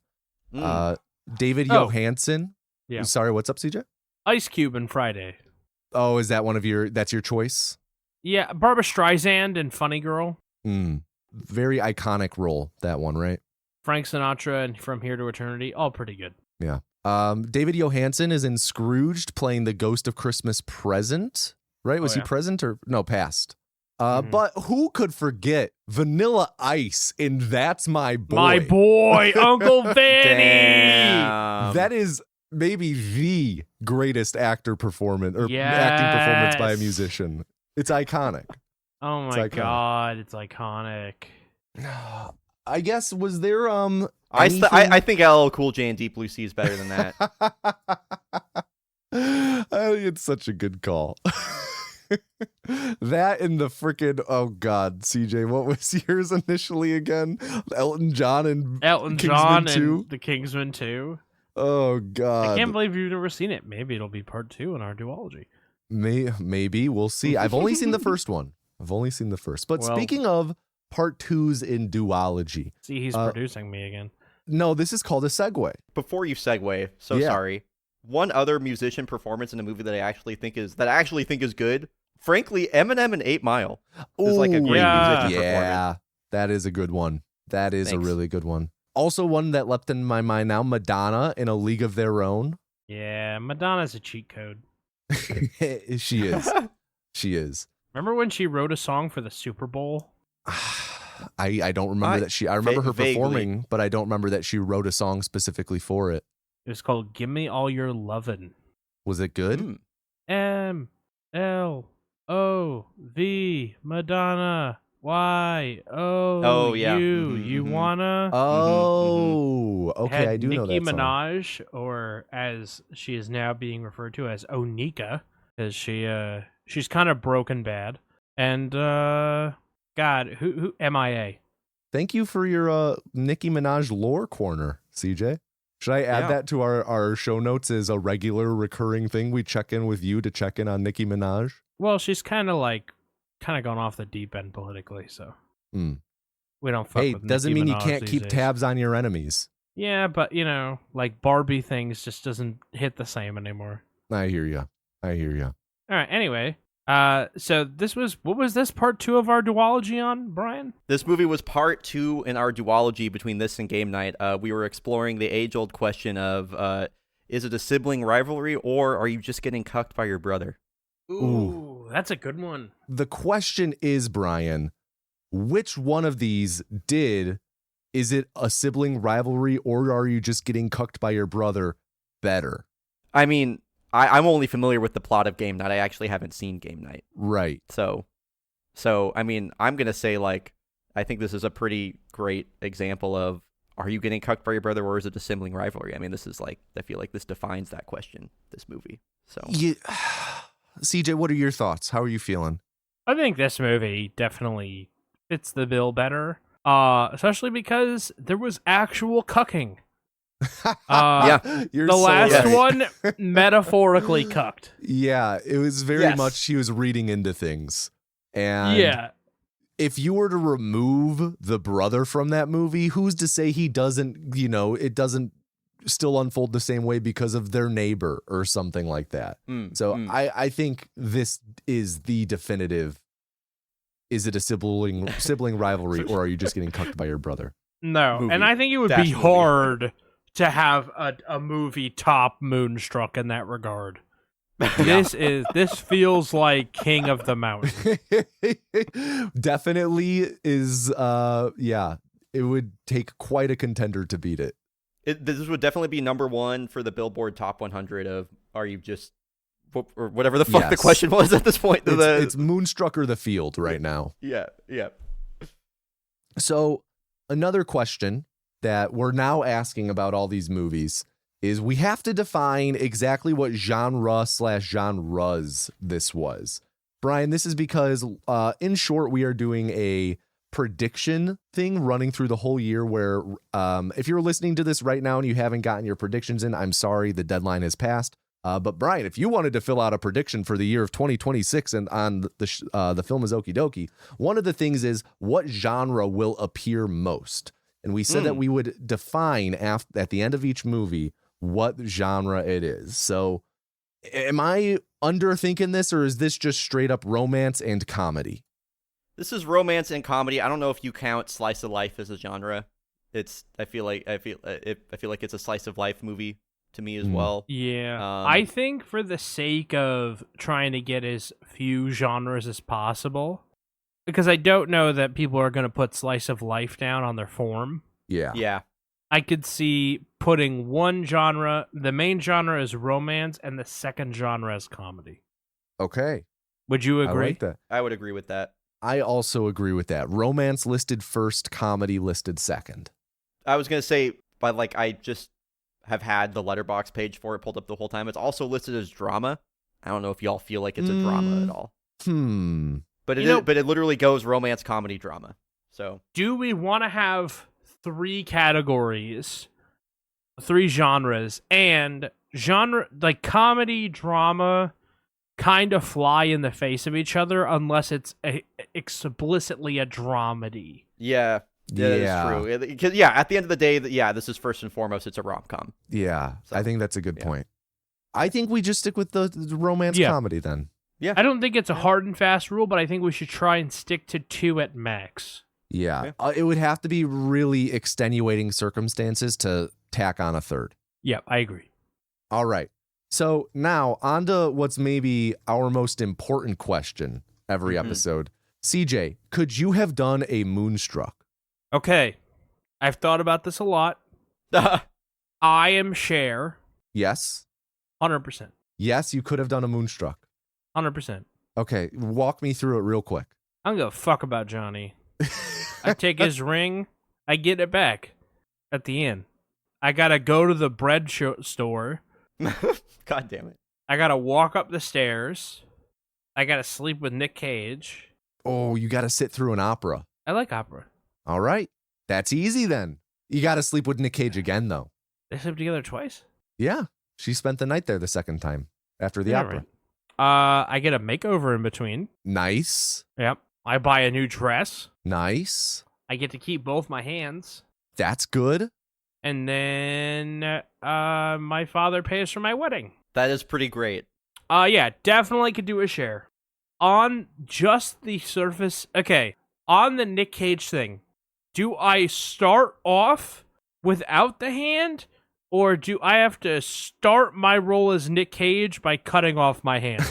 Well, I mean, I feel like the hand is cut off, 5 years beforehand, so you don't have a hand. Beforehand, So that's true. But I'm like saying, do I have to experience the hand being cut off? I would say no.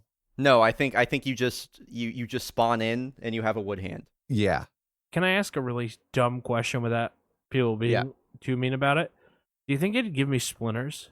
I don't think so. I mean, he keeps it in a glove most of the time, so I think you're fine. Is it in a glove? It looks very sanded and Do you think polished. he puts lacquer on it? Yeah, I think that Probably. there was some sort of finish to it before he got it. So I think splinter free. Do you think he has a personal time attachment for it? I was kind of wondering how that, you know what? Or does he switch to the hook? He uses a hook for that? I had a teacher in college, I had a professor in college who had a hook for a hand, and the first day, it was at the top of the syllabus, he was like, we're going to talk about my hook.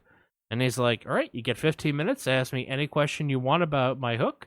If you ask me a question that has never been asked to me before, you get next week off. Wow.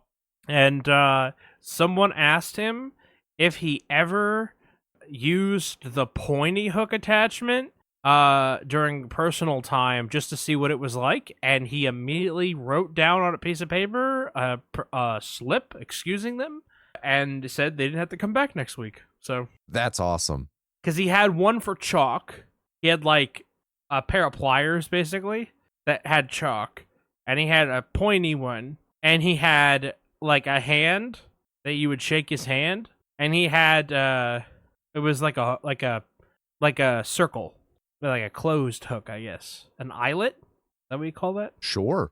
Well, don't be too quiet. It makes me feel so conscious about talking about my professor with the hook hand. No, I thought I was just waiting for the list to end, so I didn't want to interrupt your listing. I don't remember his last name, but his first name was Roger. Oh, I'm going to dox the fuck out of him. I remember because people called him Roger.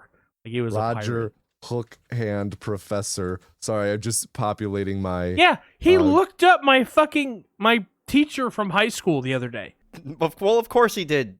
CJ, like, what did you expect at this point? I didn't tell him that much. Yeah, you told me literally his name. I told you his last name. Yeah. And that combined with knowing he's a teacher and combined with knowing other personal details about you, it took me 30 seconds to find him. Yeah. Okay, fine. So yeah. All right. Now the next most important question after could CJ have done it? Folks, was the film Okie Dokie? Bryon, would you like to take the lead on this? Oh, I think the film was okie dokie. Big ol' thumbs up. Oh, thumbs up. Okie dokie in my book. Tommy? You know, after a lot of really careful consideration and deliberation, I am going to say yes, this film is okie dokie. CJ?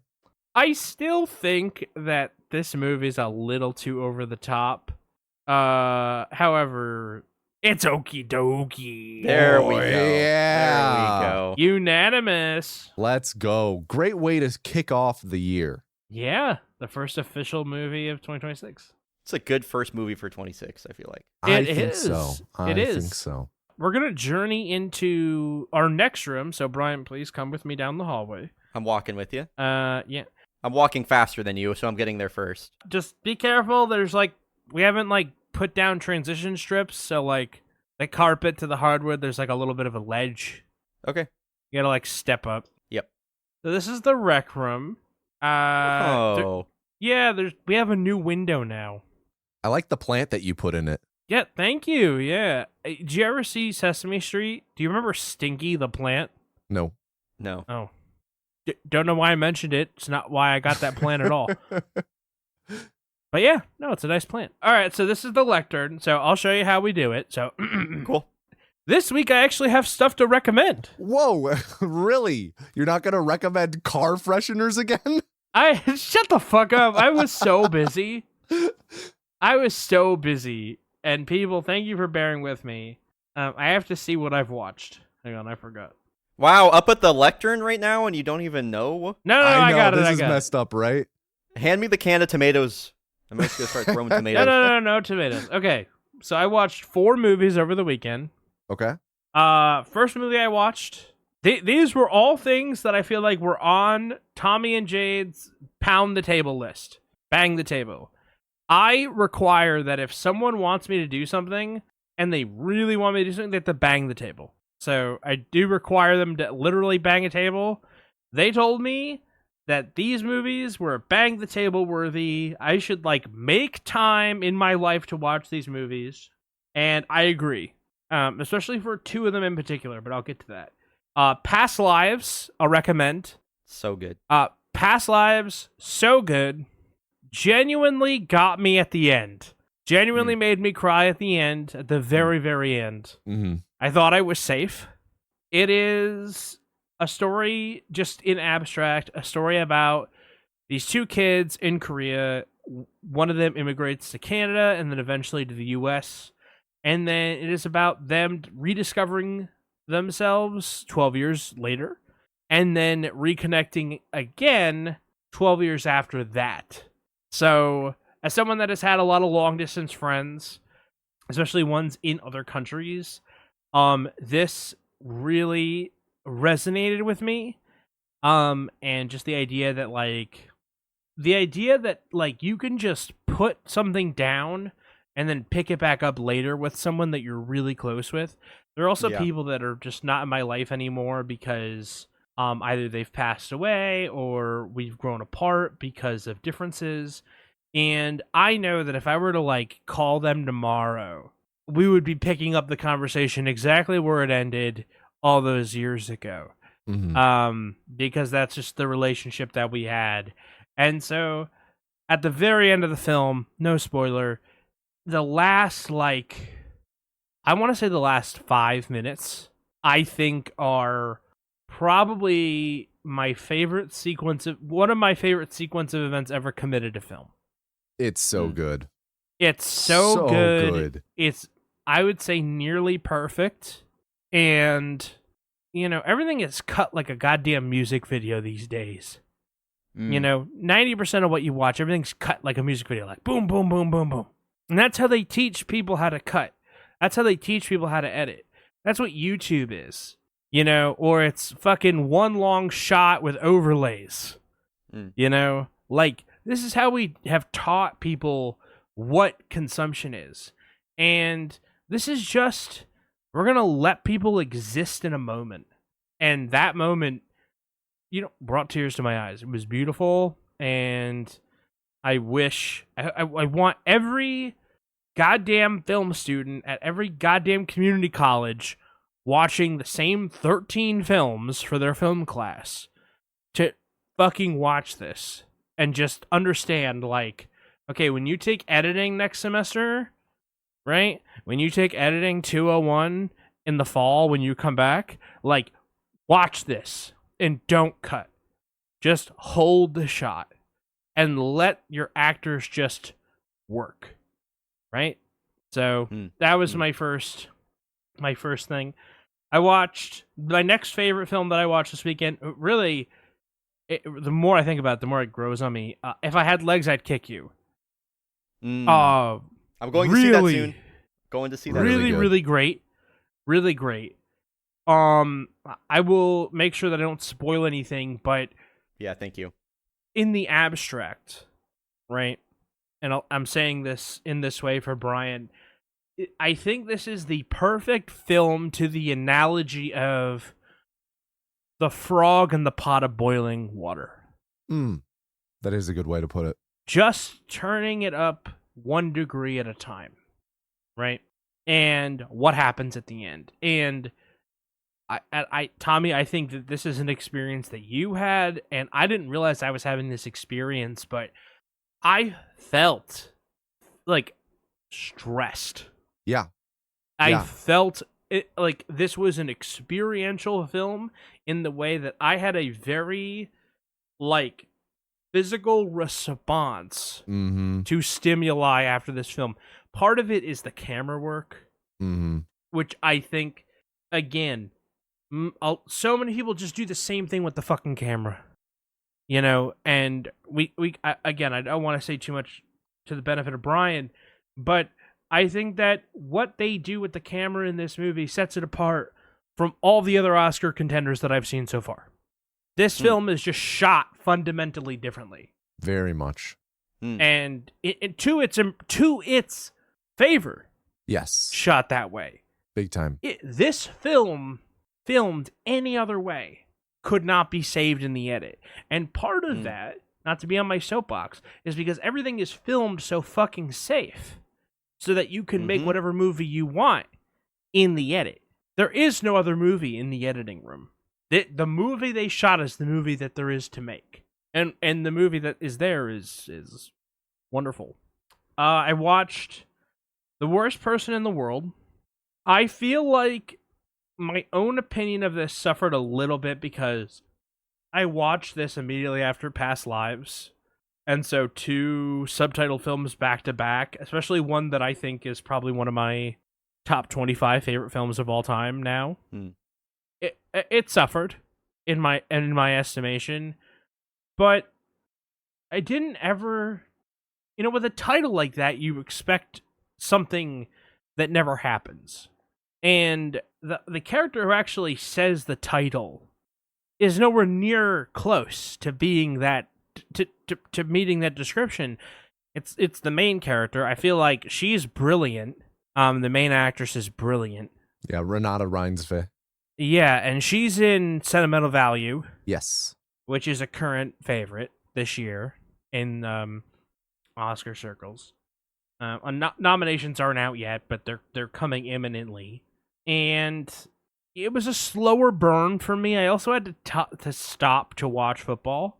Tommy, you pointed out to me the reason you know that I didn't like The Anatomy of a Fall is because I was watching it while the Yankees lost the World Series to Not the just Dodgers. watching it while. You were flipping back and forth. You would watch like 10 minutes of the movie, then you would see the Yankees scored, so you'd flip to that for half an hour, and then they that start sounds like losing. maybe the worst way to experience it. Well, the Right? problem is I had given up on the Yankees, and then the Yankees came back.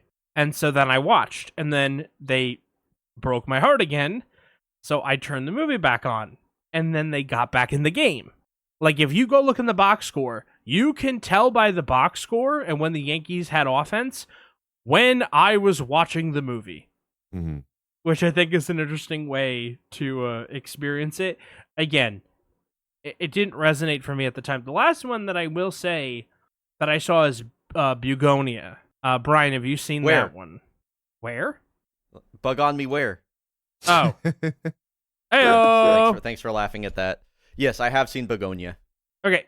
It's so funny. I didn't know anything about this movie going in. I really try. I don't watch trailers. I don't know Same. anything about these movies going in. And I really try to keep it that way. I don't read reviews. I don't read press. I really rely on other people to tell me this was good, this was bad. I liked this. I didn't like this. I knew there was one scene with Jesse Plemons where he shaves Emma Stone and is like, she's like, "You shaved my hair?" And he's like, "Yeah, to prevent you from communicating with your ship." That's the only scene that I've seen because they've been using that as a pre-roll ad. So I sat down to watch it, and Tommy knows how much I hate Jesse Plemons. The audience knows how much I hate Jesse Plemons. I love Jesse Plemons. He makes me so angry. He makes me want to punch him. He makes me want to fight him because he's so evil. He's the most evilest man in the world, right up there next to Stringer Bell, the man pretending to be, Idris Elba. And I said, wouldn't it be so funny to watch this movie like Jesse Plemons is right the entire time? Yeah. And so that's what I did. I watched the whole movie pretending that he was right the whole time. And I won't say anything about how it ends, but I will say that I was shocked at how it ended. Because in the back of my head, I'm like, this is just an exercise, right? So, yeah. So that increased my enjoyment of what I believe I otherwise would not have really enjoyed. But also the actor that played Don, where did they find him? Oh, he's great, right? He's amazing. He's yeah, amazing. like I don't Probably know the best part of the movie. what opportunities there are for him, but give him his flowers. Like he was great. And this is a movie that has Jesse Plemons doing the whole Todd Alquist thing. Like that really unnerving, like, I'm gonna eat your skin shit. Yep. Yeah, like, God. So I know it took a lot of time in the recommendations. I do apologize. I have been a little light recently, so I wanted to make up for it. I am doing my best to watch all of the Oscar darlings before the Oscars this year, which I haven't done in a while. So Hopefully next time that we do a post show, I'll have some more recommendations for everybody. Good on you, CJ. Good on you. I have a question. That pertains to two things you mentioned in that whole spiel. The Tomorrow Theater here in Portland, which is it's owned by the Portland Art Museum, so they just kind of run their own programming. On the same night that they're showing If I Had Legs, I'd Kick You. It is on a Sunday night, February 1st. Sunday, 4 o'clock, If I Had Legs, I'd Kick You. And then that same night at 7 o'clock, so probably about an hour after the movie's done, they're showing Sentimental Value. Should I double header these movies at the same theater, or am I going to want to kill myself? Speaking from my experience, having seen both, I think Sentimental Value would be maybe, is it a somber movie at times? Yes, but it might be a little bit of an upper for you after If I Had Legs, I'd Kick You. Because I remember you were saying, like, with Hamnet and Sentimental Value, don't see them on the same day. Yeah, like Hamnet into the If I Had Legs, I'd Kick You would be horrible, awful. Okay. I think Sentimental Value could work as the second one. Okay, thank you. I appreciate that. Yeah, you need time too, but after If I Had Legs, I'd Kick You to, like, get some air and walk around and... Yeah, there will be roughly an hour in between. Contemplate life. And a cocktail bar next door, so... Perfect. Oh, yeah, you're set. Go get a cigarette, down 3 espresso martinis, you're set. There you go. Hopefully they're not too syrupy. You said you had 2 questions. Oh, that was my only question.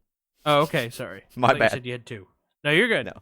Bryon, do you want to step up to the podium now, or do you want me to take it and then you can? I will step up to the podium because, yeah, I mean, as CJ alluded to, that was a long bit of Rec Room, so I've had a lot of time at this point to think about what I wanted to recommend. Just watch that first step, Doc. It's a Lulu.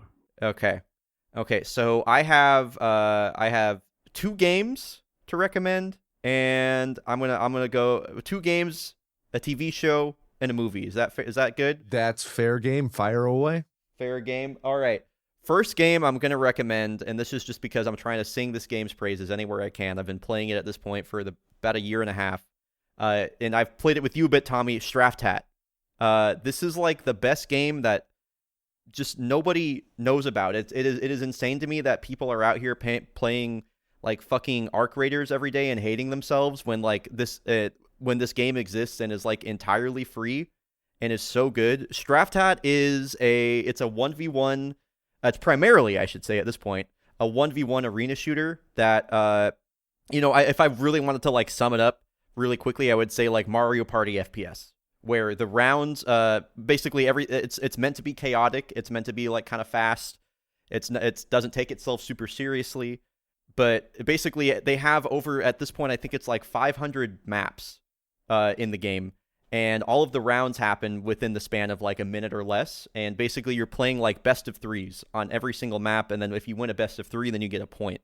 And then you can set the point value. You can play, like first to 5, first to 10, whatever.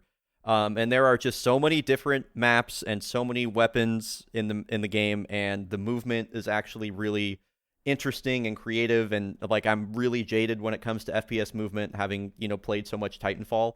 Is that there's actually so much here that goes on with it, and it's such a passion project of these like 2 devs from France, and the game is legitimately it should be the most played FPS ever. I actually think it's just one of the best games ever made, and it's free, and you can play it and if there's DLC, and if you have the DLC and your friend doesn't, like they just get all the DLC when they play with you. And there's also 2v2 modes, or there's 4-player free-for-all, or there's 3-player free-for-all, or whatever. You can do 1v2, whatever. But the game is like, it's truly incredible, and it's like super low res, so almost any system can run it. It is just crazy to me that Strafftat is not more popular than it is. So anyway, that's my recommendation for Strafftat. That's probably my favorite FPS right now, and one of my favorite FPS games ever. And then again, this is coming from somebody that is like a huge FPS head and a big movement head. Other game that I'm playing right now that I've just been obsessed with for a long time is Noita. Noita is, I believe, Finnish for sand, and the reason it's called that is because it's a kind of like pixel art style game, but every pixel in the game is simulated. All the environments are fully destructible. It's a game that I would compare to if you're at all familiar with Spelunky or Spelunky 2. I got recommended this game when I was playing Spelunky 2 back in 2024. And so I would say like these games like Noita, Spelunky 2 are kind of are very much based on emergent gameplay, and are kind of tick some of the same boxes that games like Outer Wilds or Animal Well or Obra Dinn or something like that tick, where it's just like you progress through knowledge. There's not a lot of actual progression that happens. Like the more that you learn, the more that then you actually begin to understand the game more. And Noita, and also the game is deeply unfair. It's extremely unfair. It's like it just like kicks your ass.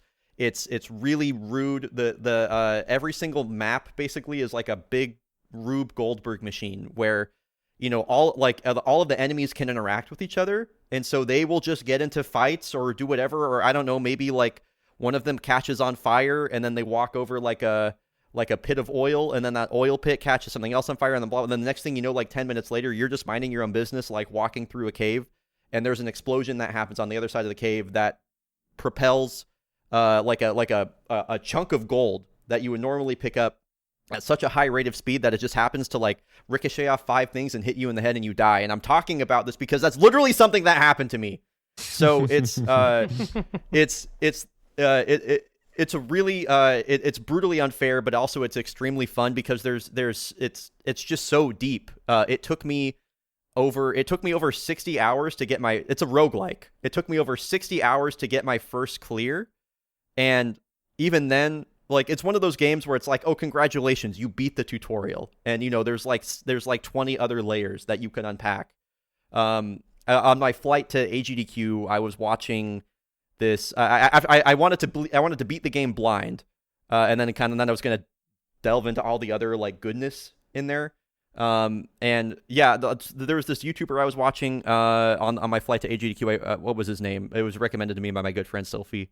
Anyway, the amount of the amount of extra content and other stuff you can do in this game is, I feel like you could probably write like a 400-page like master's thesis on it. Like it's kind of unbelievable. And I haven't even talked about like the way that combat works in the game, or the way that the main thing that you do in this game is you have wands, and then you find different spells, and you can basically you can build your own wands. Basically, you can build your own like little like spellcaster devices, and the order that you put them in, or anything like that, like it's you could write an entire book on like making wands in Noita. So it's just a couple of games that I really like that I've been playing lately for completely different reasons. Strafthat I play with my friends. Noita I play when I'm by myself, basically right now.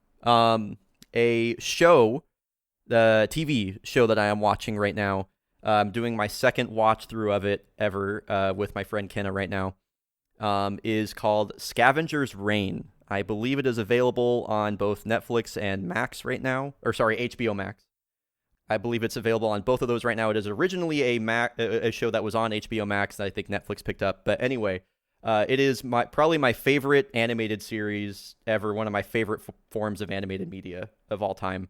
It is a hard sci-fi show about a crew of a cargo freighter in some far-off galaxy that crash lands on this planet.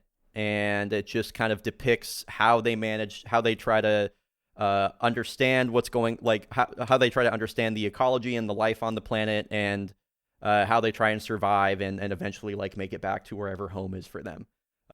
But what I really, really like about the show is that the main character of the show is the planet that they've crash landed on, and how in depth and how intentional they are about revealing and just showing everything about just how everything works here, and all of the human characters are just kind of like side devices to kind of like drive home the central theme, or the central character, which is the planet. And it's just like, it's gorgeous, it's really beautiful. There are like, I would say like 3 or 4 scenes or set pieces from that show. It's a mini series. I think it's only like 13 episodes long, that just live in my head very, very vividly. I remember especially the final episode. There is a particular sequence in which I was like peeking on an edible while it happened, and I just remember that as being one of the most like visceral experiences I've ever had watching anything. It's really cool. And then last thing I'll recommend is a movie, and I was trying to like we talked about it a little bit before. Okay, maybe I might do 1.5 recommendations, but No Other Choice is my favorite movie of 2025. Granted, I haven't seen Sentimental Value or Hamnet. I think those are the only Oscar darlings, like we were talking about before, that I have not seen yet. But No Other Choice it's from Park Chan-wook, who was of course, the director of Old Boy, which is just, I don't really need to talk about Old Boy, I don't think. But anyway, I liked when CJ, when you were talking about how there was just something in particular about the way that I Had Legs, I Kicked You was filmed that just really worked. There's just I as far as the filmmaking aspect of No Other Choice goes, whether it was like transitions or specific shots or even color grading, there were so many things that were done with this movie that literally it just like made me happy to witness it, or to like to be able to watch it.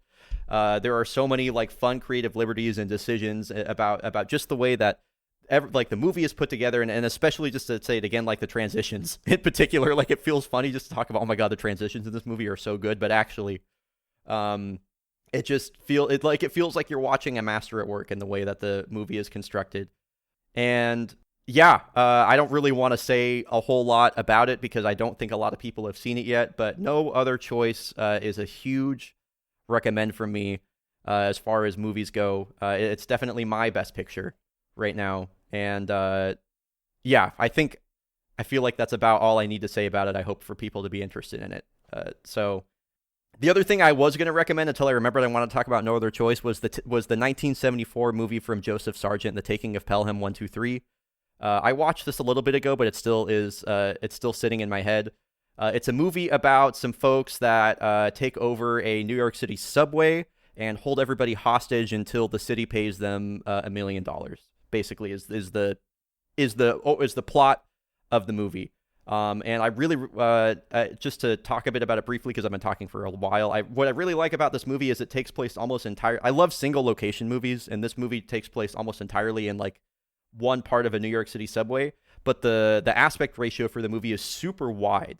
So I really like almost how it makes how it being filmed in such a wide format, taking place in such a narrow space, almost makes it feel like more claustrophobic. I think that's really interesting to me. And then also tons of great performances, and it has probably one of my favorite endings in any movie ever. So, okay, I'm stepping off the podium. Thank you. Oh, very nice, Bryon. Great job. Thanks. My recommendations. First, I will co-sign Bryon's recommendation of No Other Choice. That is one of the films that I wanted to recommend as well. Yeah, just seconding everything Bryon said. What a fun movie that there's just so much to it, you know? And it works as a popcorn vehicle. It also works on deeper metaphorical levels, and the performances are just incredible. And it just one of those movies that's the plot slowly unravels and things become more and more ridiculous and entertaining as it goes along. Just really fun movie. So definitely check out No Other Choice. Then I wanted to recommend a movie that Jade and I actually just went and saw last night. 28 years later, The Bone Temple. This is the fourth movie in the 28 Days Later franchise. And guys, this is the best one. It's actually so good. It's so good. Wow. It builds on, 28 Days Later. It's very much a quintessential zombie film, but it's kind of contained in being a zombie film. It does have stuff going on thematically, but then with 28 years later, it became a lot more like meditative experience.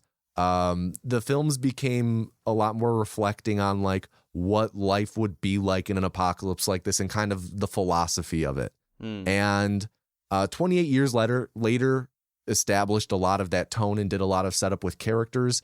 And then The Bone Temple just takes what years later set up and uses that to tell a really, really interesting human story of just like a couple happenstances that lead to a pretty wild series of events, and has a lot to say about like what it means to be human and what I don't want to say too much more for fear of spoilers, but like all-time performance by Ralph Fiennes is so good. And just really fun movie. If you're a fan of the series, if you saw 28 Years Later, definitely check out The Bone Temple. And then the last thing I want to recommend is a comic that I recently read that is Superman for All Seasons. This is, I think, probably my favorite comic I have ever read in my life. I should say it's written by Tim Sale artist is Tim Sale, written by Jeff Lieb. This is the creative duo behind like Batman: The Long Halloween, which is a very famous comic series. And Superman for All Seasons, it pretty much just tells a very contained Superman story over the span of winter, spring, or I guess spring, summer, or fall and winter. You don't have to have read a Superman comic before. This is probably like the best introductory Superman comic, in my opinion. And it's a really good insight into like what Superman really means as a character. What does he stand for? What are the qualities that make him the man that he is? Who is Superman? It asks and answers all of these defining questions about what is probably one of the most iconic characters in American culture. And it does justice by the character and makes you want to be a better person and impact a positive change on the world more. So really great comic. Again, just to run through everyone's recs, since that was a lot, I recommended No Other Choice, 28 Years Later, The Bone Temple, and Superman for All Seasons. Bryon recommended Straft Hat, which is a game, Noita, which is a game, Scavenger's Reign, which is a TV show, No Other Choice as well, and The Taking of Pelham 1, 2, 3. And then CJ recommended Past Lives, If I Had Legs, I'd Kick You, The Worst Person in the World, and Bugonia. Anything else for the Rec Room? Anyone? I think we gotta stop. We do have to stop at some point. Then why don't we head over to the next time on Podium, and we get to find out what CJ and I will be watching next episode. Oh my God, CJ storming the stage, grabbing the microphone. All right. On the next episode of The Film is Okie Dokie. Hey, Tommy. Yeah. Did you know this is part 1 in our duology on two people who are supposed to get married and then don't get married? No, I didn't. Great, because next time on The Film is Okie Dokie, we are going to watch Shrek. Whoa! Ooh! What is it? How do I spell this? Sharik? Yeah, Shrek. That's right. Okay, awesome. All right, and we're gonna watch Shrek. On the I time. totally misheard you. I thought you said Wreck, like the horror movie, and I was like, oh. No, Shrek Green Ogre. Oh, wow, that's a my way gosh. different movie. Very way different movie indeed. All right. If you have enjoyed listening to this episode of The Film is Okie Dokie, remember to like us, rate us, review us, give us 5 stars. If you only give us 4 stars, I'm inclined to believe that you are a hater. Shout out to Bomani Jones at Wave Sports and Entertainment for the quip. Thank you to our guest today, Bryon. Bryon, where can they find you? Oh, you can find me literally any platform that I exist on under Bryonato, which is Bryonato. Awesome. And also be sure to tell your friends, tell your neighbors kids. Don't just tell them. Download it directly to their phones. For the neighbors' kids part, you may have to download it for them because they have little fingers and they have trouble working the buttons. As always, I have been CJ. I've been Tommy. I've been Bryon. And this is The Film is Okie Dokie. We will see you next time. Now get out of here. Bye. Go.